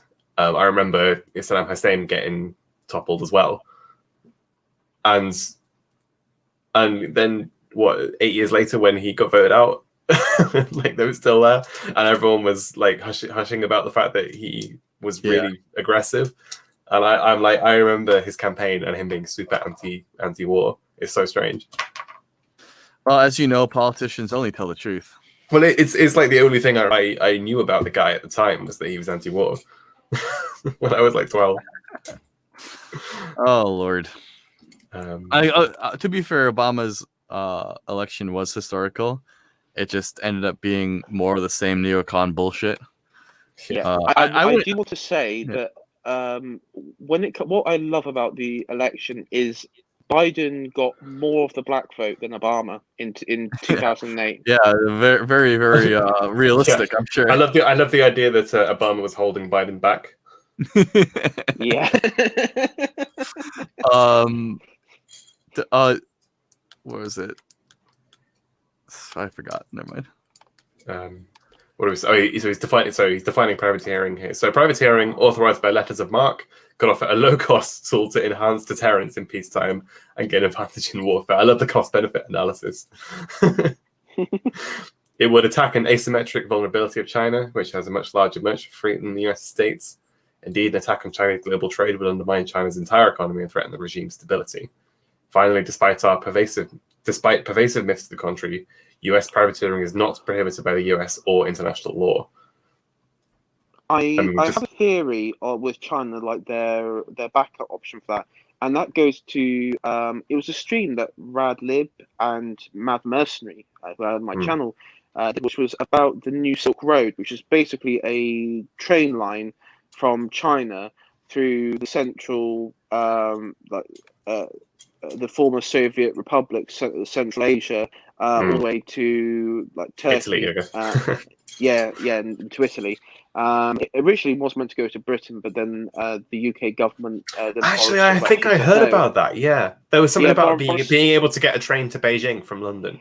yeah, but then Boris yeah. said no. Because this is the thing, like Cringewalker, before coronavirus, Boris and the Conservatives were quite friendly with China. Yeah. And now they've sort of they've given them the quite a strong cold shoulder, which is interesting. Yeah, to be fair to them, they have actually yeeted them from the Huawei stuff with the 5G. Yeah. I think they finally got like, they got the sense that they were not getting any votes for it doing that. And I'm just very happy that the neocon neolib. I don't really even know the difference between neocon and neolib. I just say neo bullshit.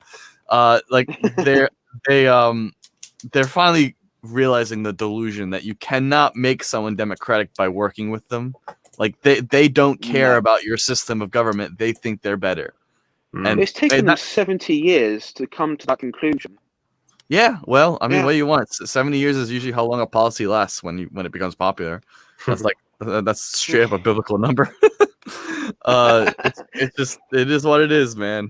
And I don't know what they're gonna do.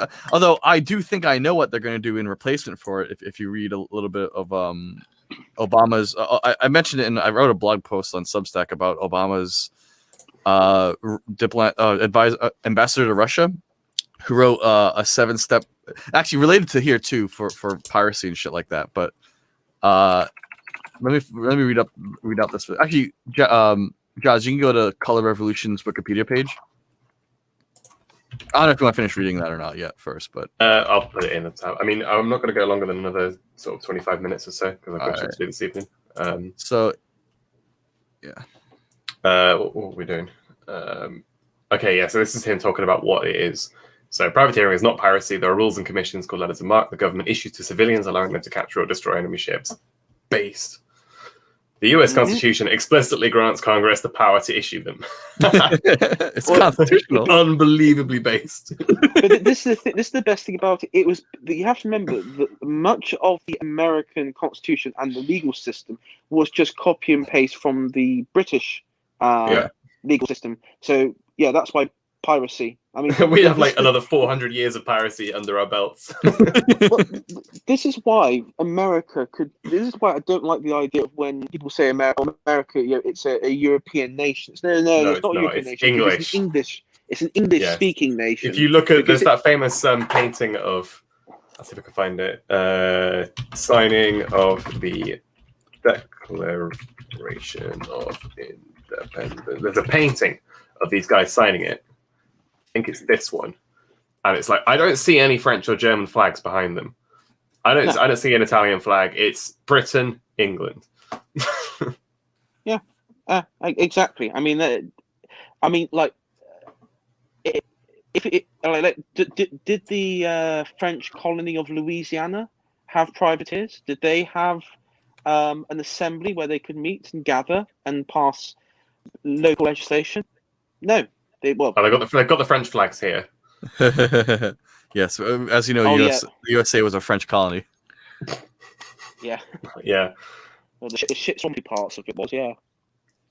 What I love is that flag was the French Revolutionary Party flag, like 10 years before the French Revolution. Yeah.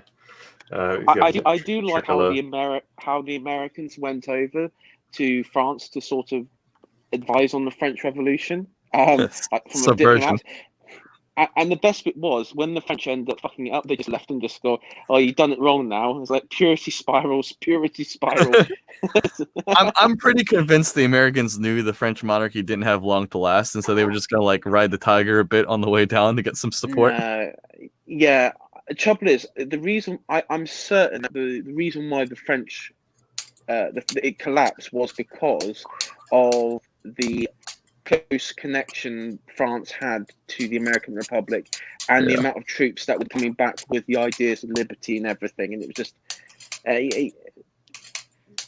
Well, it's amazing. They saw the Americans sooner. do it kind of in an English way, and were like, "Hey, let's do it," but in a French way, and then it ended up as a disaster because they're French.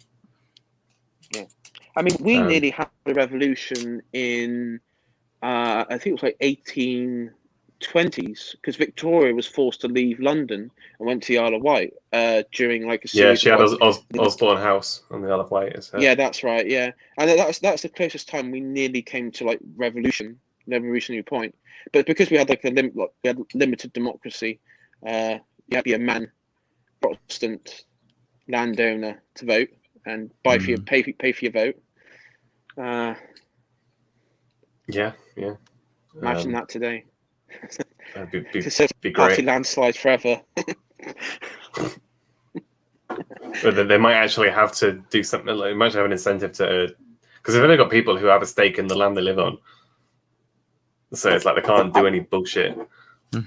I think there is strong arguments for the idea that if you're only landowners should have the right to vote. Well, yeah, because like I remember when I was a student voting, I was like, why am I voting here? Because I don't live here. I don't plan on staying here beyond the 4 years I'm at university. Yeah.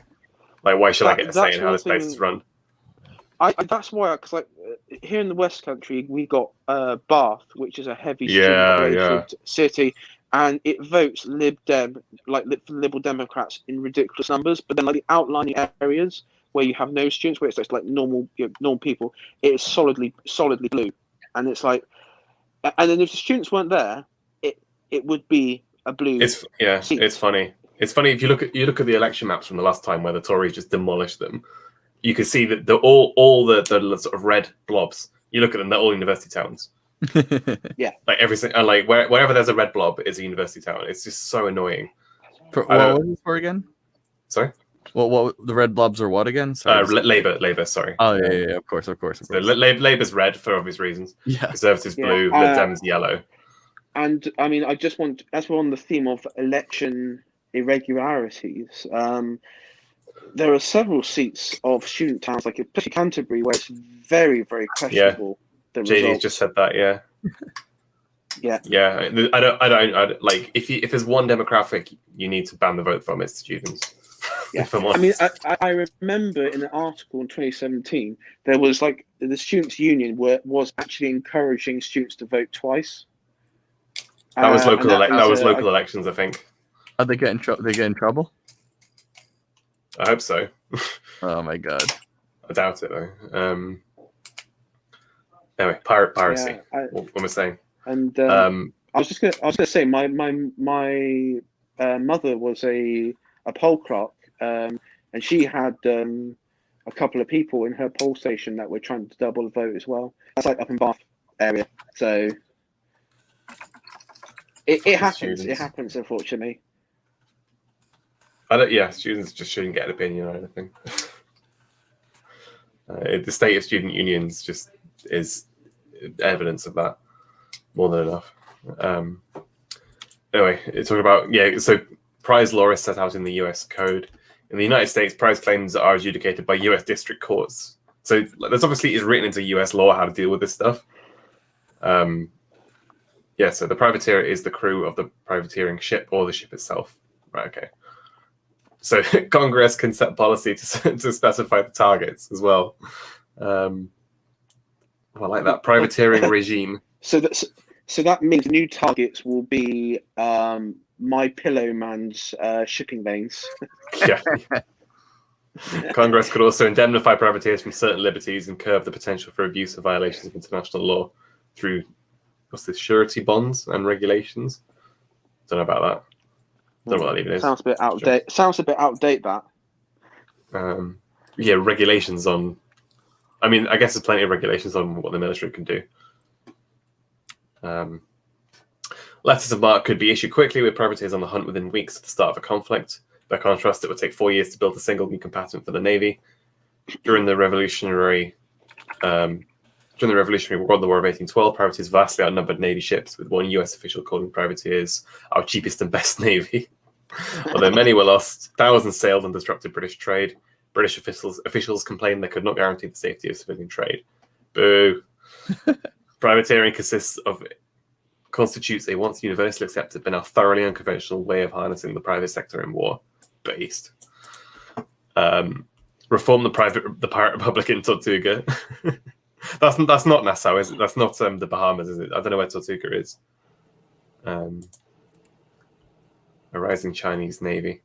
So the rise of the Chinese military has been well documented, but a few points highlight why privateering would be a useful element of the US naval strategy. China has built a powerful defensive network around its homeland, sometimes called a anti-access aerial denial envelope. Okay, so it just means that you can't get there, I guess. As one element of this strategy, China has expanded its navy from a modest coastal force in the 80s to an ocean-going force of at least 200 ships, with sophisticated air defense, anti-ship missiles, and even aircraft carriers. Backing up the navy are land-based missiles and bombers. I guess if you're in a sort of, I mean, the South China Sea it's not like a massive ocean. You know, it's not like the Pacific or something, or the stuff towards Japan. So I guess it won't be that hard to have, you know, land. I mean, obviously they're building those fucking islands, as we've said, so they're not. It's not too hard to have support planes from them. Their biggest threat historically and today still remains Japan, because if you look at military, I mean, if you look before World War II, I say before, probably a bit before, like the Japanese Empire, but the first thing the Japanese Empire, when it formed, their investment, like military investment, was pretty much in their navy and naval technology. Well, I mean, Japan they hired like British advisors and American advisors, but mainly British advisors for the navy, because they wanted to create a modern navy to take on the I guess you say on the sort of weak. Was it the Qing dynasty? I don't know. I guess the Chinese attitude towards Japan was probably similar to, as I say, the European attitude towards Britain in the 1500s. Yeah, they're a nation of just pirate islanders. I just remember that Japan had a very infamous pirate culture among. I think it was the Okinawan people. They're the islanders off the south, aren't they? So it makes sense. Yeah, and you had like various sort of like outlying islands. I remember it from Shogun Total War. And they used to raid the sort of medieval China, Korea, and Japan. I mean, they've got a large coast to raid. I mean, even more than we did. Well, that's supposedly how Buddhism. I mean, that was it. Like how Buddhism got to Japan was basically people being kidnapped in China and then being brought across. I guess like the Vikings and Christianity, in some ways. Yeah. Oh, the best bit about the Vikings and Christianity was and there's people who don't really realize what happened. Basically, all the like Viking nobility back home in like Norway and Denmark and Sweden, the people they brought back were mainly women who were Christian, and so they bring them back home. They would marry, have children with them, but then the children would be raised by the women while the men were out working, you know, in the fields, working or out at war when necessary. And because of the Viking culture, they just they allowed women to basically raise the children however they see fit and the family home. And so what you had is literally the next generation of Vikings would be boys who would been raised as effectively as Christians, and many of them will become Christians. And so that's how like conversion. That's how you had like the Scandinavian conversions. Pretty much, very little was actually done to missionary work. Like literally, no missionary work was highly inefficient. Sneaky northern women, sneaky northeastern women. God damn. Yeah. Stay away from them; they'll convert you to Christianity. Oh, you want to know a funny bit about that? There's records in the sagas of the women refusing to have sex if they didn't convert. The husband didn't convert. Yeah. Leif Erikson famously very likely went to America to get away from his nagging wife who wouldn't sleep.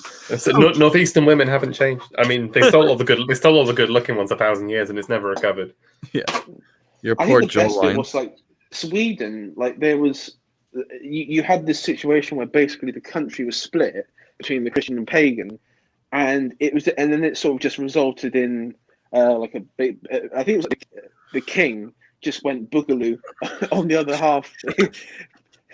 And like his like other half of the family, he just went boogaloo on them. In Minecraft. In Minecraft, yeah. the original Boogaloo Boys. China has aggressively expanded its global economic and diplomatic influence through the Belt and Road Initiative. Yeah, is that what you talked about before? The Silk Road. Yeah, that's right. So sorry, some JD in chat's accusing me of giving feminist materials to argue that they were pro equality. I wouldn't say equality. I mean, no, you can say women's rights, perhaps not equality. Yeah, listen, I'm just saying women had the right to run the household and raise their children as they saw fit because men weren't involved. That's not equality. What level of cope is JD putting out there? As I say, that's more women's rights than equality. Yeah. JD, stop it. It's cope. Shut up, JD. Peasant. The AiShireTory is calling you a peasant. No, I'm joking. I'm not doing it. Sorry. I got distracted by PewDiePie's pirate video. PewDiePie's pirate video? Oh, Coco Melon rather, not. Right. Anyway, I'm probably gonna head out soon, but okay. Well, we're only gonna do this in 10 minutes. We'll finish this and then go. I think. As I've got stuff to do before CK2 is later. Yeah, same here. Should I quickly mention the color revolution, or you want to finish this instead?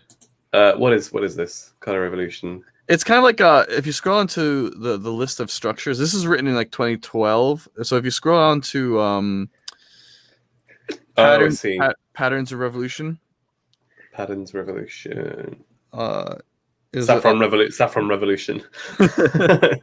Yeah, these are like different colors. Well, it was in the index at the top, but you can scroll down a little bit more and you'll find it. Are you saying Saffron is the original neocon CIA operative? So, I just want to point this out. This is basically how the U.S. is doing piracy now.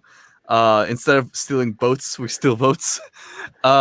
Just so like Michael McFaul was Obama's ambassador to Russia, and he was kind of the engineer for how the U.S. should conduct interventionism in a non-military way going forward. This is the same as the active measures from the Soviet Union, I guess. Yeah, their version of it. It is. It's our version of it. Basically, we've become the USSR. No lie. But like number one, you have to have a semi-autocratic rather than an autocratic regime. So like the NGOs first have to like move things to be a little bit democratic. Number two, you have to have an unpopular existing leader, and once those two are fulfilled. 3, work on set your NGOs, i.e. private NGOs are basically privateers on the social order. That's a good way of thinking about it, actually. Yeah. So like the NGOs, i.e. privateers, have to start working on unifying like an opposition against the leader, and this can be very passive and not violent at all. It could just be, hey, economic reforms or hey, housing reforms. It doesn't even have to be quote unquote opposition, right? It can just be something that is advocating for something to revolve around in the area. Whoever can get the privateers new recruits, basically. Number 4 is an ability to quickly drive home the point that the voting results were falsified, which is like how you start with like once you have these like reforms starting to occur, you'll oftentimes have like fake elections to, like stage around there. And so like you want to be able to have your NGOs, i.e. privateers, be able to drive home the point that the results are fake. Like, and this has to be like unified. This is why you need to unify first, so you can get your opposition media to basically rapidly push the narrative. Once that's done, number 5. What? Oh, number 5 you can have. Carry on this one. Number 5 is enough independent media to inform the citizens about the falsified votes. This can really be subgrouped into 4, but like basically once you have your unified media with your NGOs to push the narratives, you need to be able to very quickly like present yourself as independent and having like data against the narrative of that's popular. Then number 6, a political opposition capable of mobilizing tens of thousands more demonstrators to protest election fraud. Which ironically, this is kind of what Trump was doing. If you want to know why the Democrats were freaking out, it's because Trump was kind of doing this all. And January, I'm seeing a lot of parallels. Yeah. January 6th was number 6. And so from their perspective, all these like old Obama goons who sat through meetings about this, they saw, oh shit, we're one step away from full-on color revolution. Once all these things are fulfilled, number 7, division among the regime's coercive forces. And what this basically means is you want to get the regime's generals on your side. So literally, Trump was able to do 6 out of 7, and he didn't do 7. I think it seemed like he tried because he cut off the CIA and stuff like that. Yeah, I would. I say Cringewalker. I would disagree with that because I don't think 7 has happened yet. In the sense, we know that the National Guard in DC are going to stay in at least for this year. Yeah, apparently, according to the news. I would like to see what happens between now and National Guard units in DC because I think something could happen in the sense nothing like on the lines of what the Democrats have been claiming will happen because they're all like right wing Trump supporters and National Guard. I just think that there will be an instance where a lot of them will either soft mutiny in the sense that they will just refuse to take up positions. May even just sort of say, "Fuck it, I'm going home." Yeah, because 7, you're right. 7 is still in play. I think 7 is still in play. But one thing that listening to those lists that the patterns of revolutions. Have you guys been seeing what's been happening with India lately with the whole? Because I did a stream about Greta Thunberg and the toolkit. That is at the moment we're currently on number 2 with India.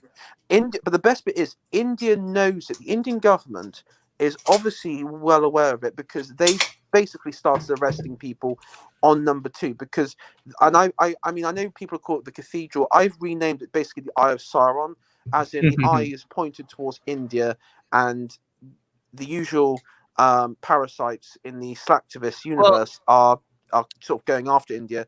Because I mean that toolkit that you sent to me, Cringewalker, which basically, I think it covers all like at least 6. It doesn't really cover the military bit, but at least it covers all 6 of the tactics to.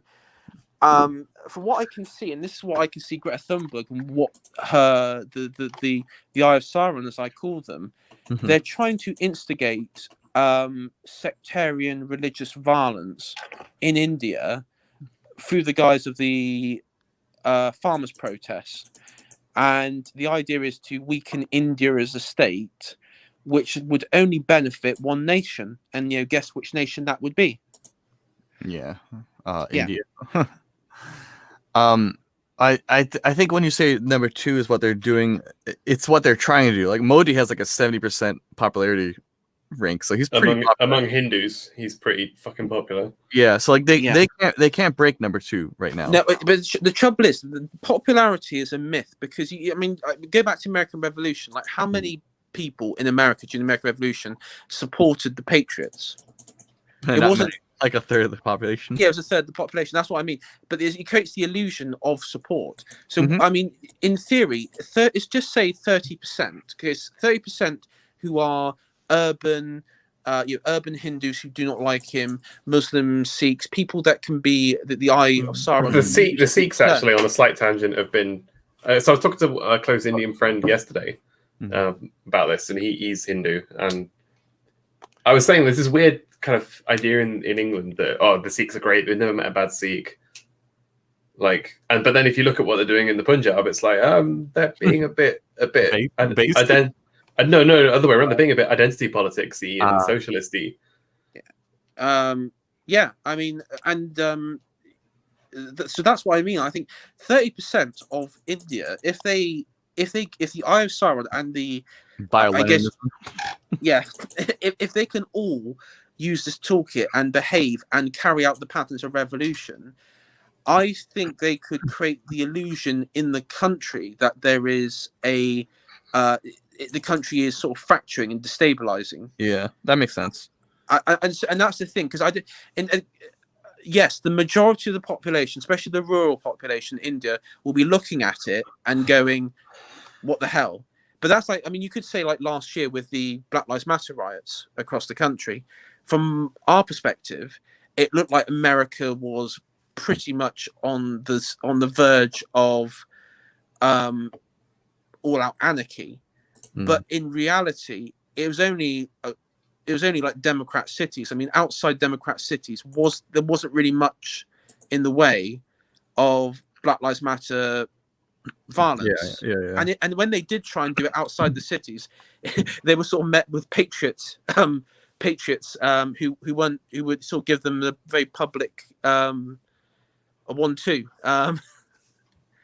So yeah, I mean I mean I'd actually add an 8th in there, the illusion of popularity. Yeah, that's probably a good idea to put into there. Maybe a caveat to number 2. Maybe, yeah. Because that's the thing, because it's very hard for a revolutionary movement to get above 50% popularity. When I've done like history of revolution, even like the French Revolution, French Revolution was only like northern France. Rest of France didn't want anything to do with it. Most of them were like really pro-Catholic monarchists that would rebel against the revolutionary government. So yeah, I mean, but I can see it with India at the moment, this pattern of revolution. Maybe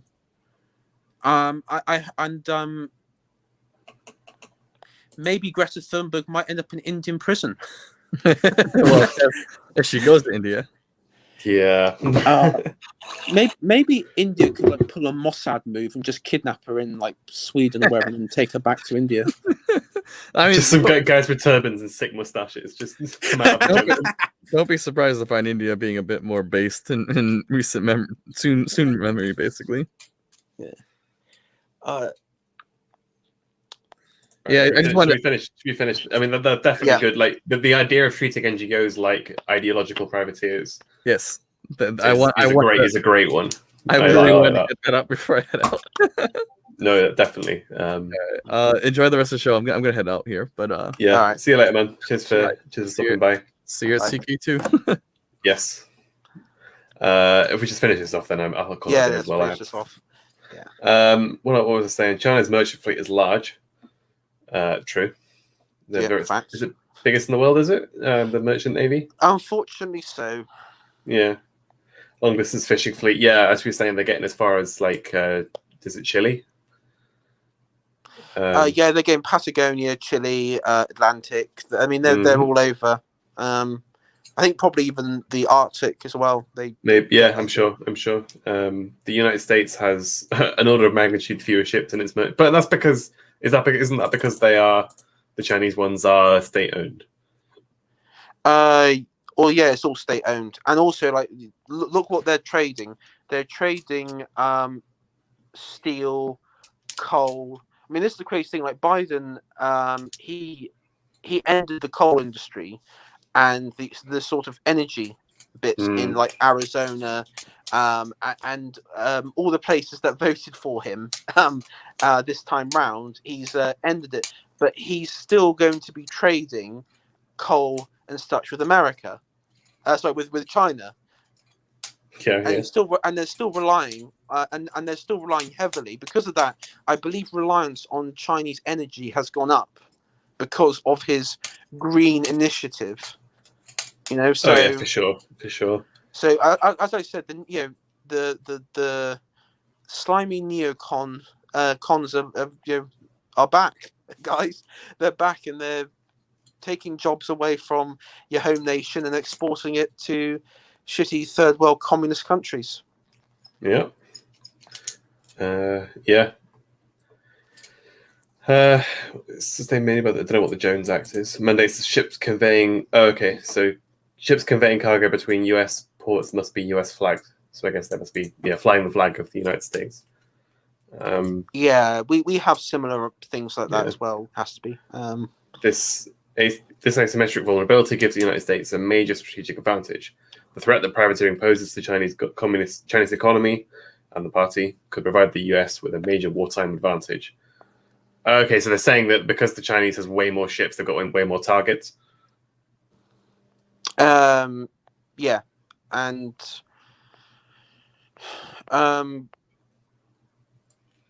I think again, they've got way more targets, and also they're a bit overstretched because the amount of cargo ships they have relative to, say, battleships that could protect them, means that they haven't got enough ships to protect them. Yeah, I guess the Cringe was saying all they've got are submarines and aircraft carriers. Then if you start attacking them with like little fleets of fishing boats with 50 cals on them, then like I don't think an aircraft carrier is going to do much against that.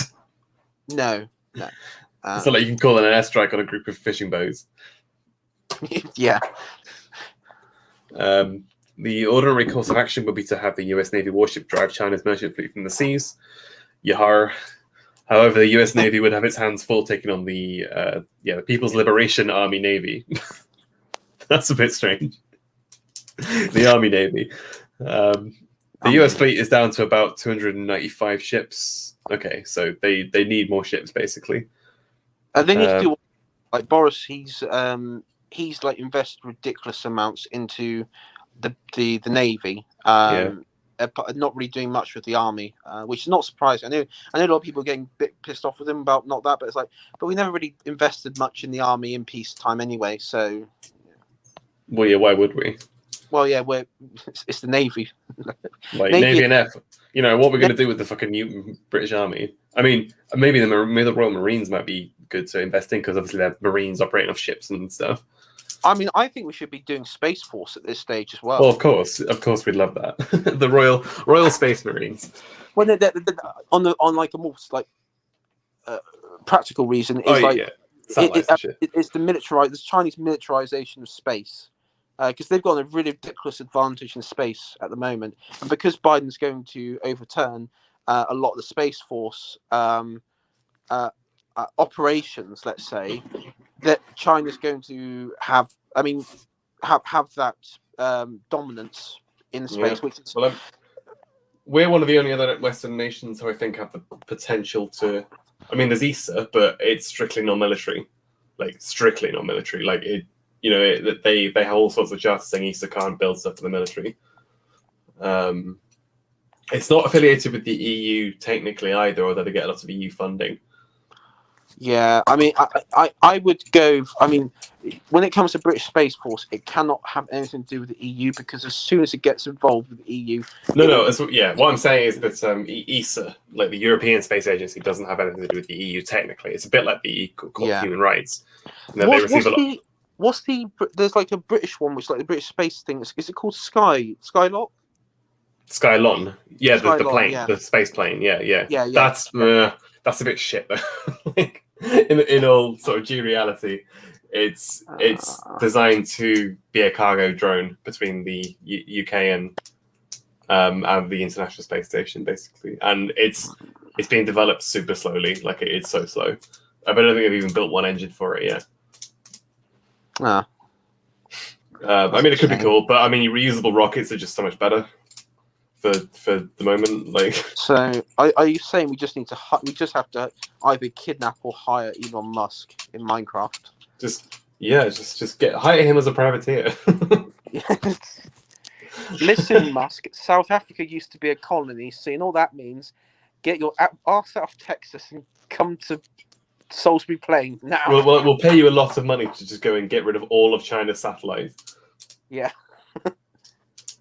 Like every single one. You can shoot how many Lamborghinis at the satellites, we don't care. Yeah, well, we don't care how you do it, and we'll pay you per satellite. Yeah. I mean, this is mad, though, to look at this. Like, the US Navy grew to 6,700 ships in World War II. That's ridiculous. Not including Great Britain's huge fleet. That's just the US. Yeah. That's insane. Yeah, they went on military. I mean, there's like people who see some footage out there of like the ship factories, especially like in California. The ship factories were absolutely ridiculous. It was like a conveyor belt of battleships. Yeah, they were just printing out. They were literally like there was one where they took some challenge, wasn't it, to build a battleship within a few days. Yeah. There was some like ridiculous record that they set of just to see if they could. Yeah, battleship every 3 days. Oh my god. Something like that. Like I think it was like a battleship every 2 days. But okay. It's like, Jesus, chill. Like, calm down. Yeah. And like about like you show that to somebody from 300 years ago, and a World War II American battleship is capable of wrecking an entire medieval nation, and they're printing one every 3 days. Yeah. Oh my god. I like this cruising the seas for Chinese gold. Big fan.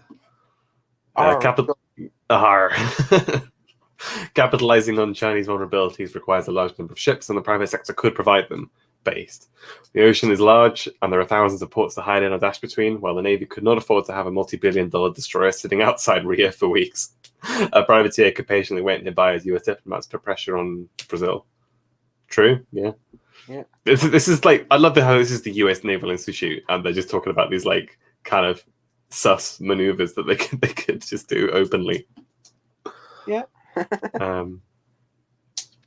Neither recruiting crews nor the need to arm ships could constitute a major obstacle. Privateers do not need to be heavily armed because they would be taken on lightly or unarmed merchant vessels. True. That's why I say just bolt a 50 cal to your fishing boat. Yeah. The same as the pickup trucks in Al Qaeda. Since the goal is to capture the hulls and cargo, the privateers do not want to sink the vessel, just convince the crew to surrender. How many merchant crews would be inclined to fight rather than surrender and spend the war in uncomfortable internment? Incomfortable internment rather than dead, I guess. The existing private military industrial complex, I'm going to insert that in, will doubtless jump at the chance to privateer.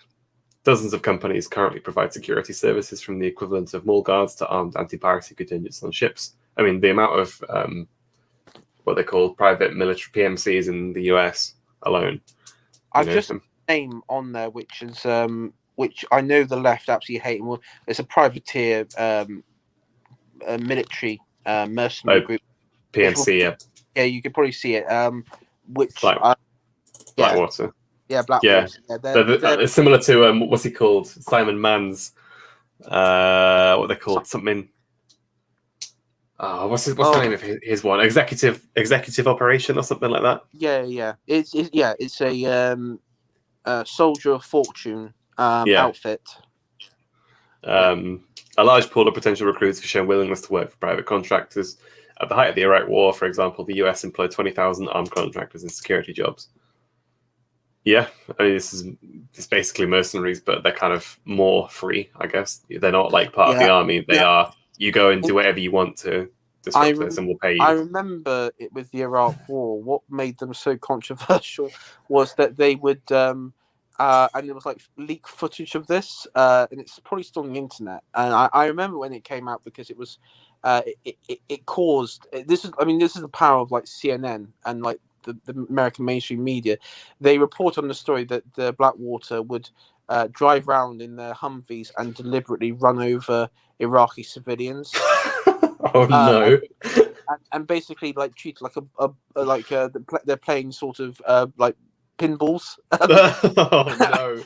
And it got back into Iraqi news, and then you had a huge like riot. I think it was in like Fallujah, and you had like several Blackwater men who were tied to this bridge, and they were sort of stabbed to death, and then they were set on fire, and they were sort of, you see like their bodies all mangled and burnt, hanging from this bridge. It's like, it's pretty it's pretty extreme stuff.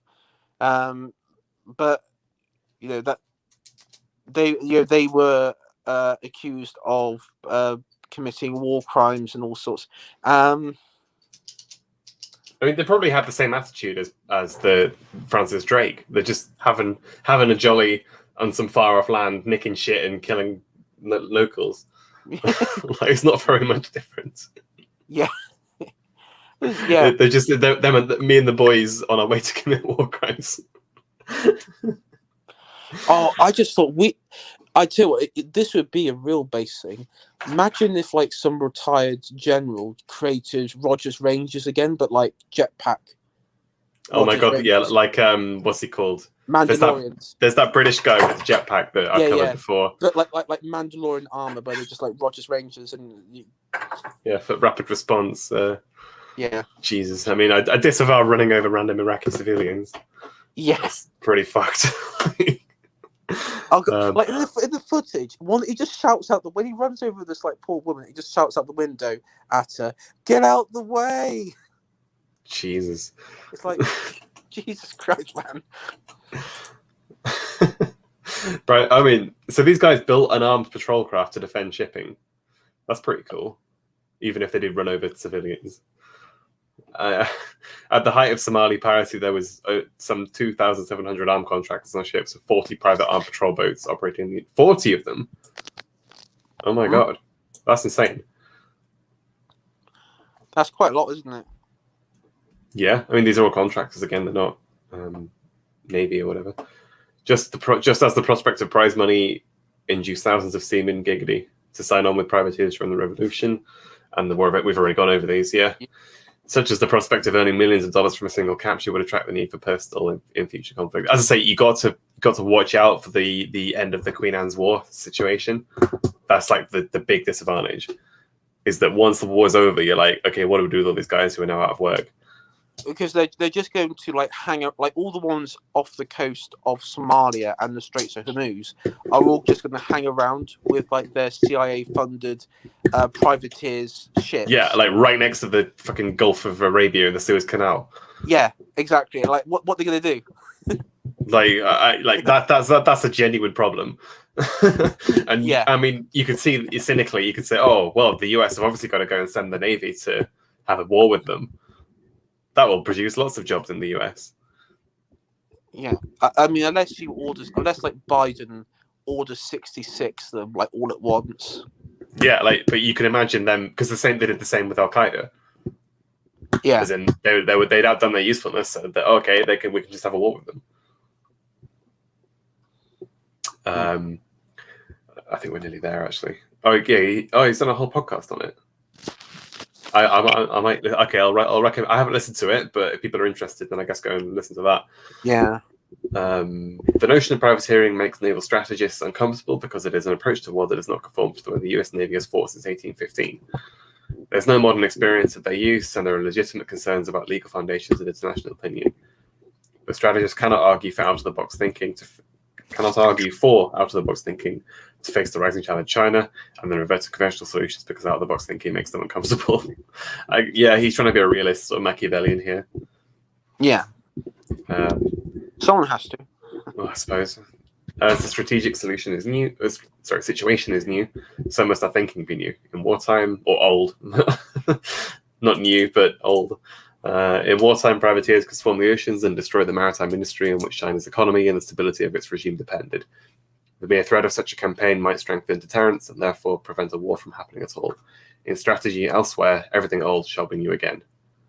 I like that. That's a good ending. But yeah, again, he's got a lot of sources here.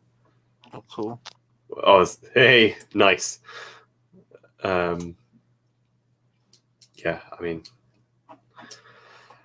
do we have anything else to add to that? I mean, that's a good article actually. I like that.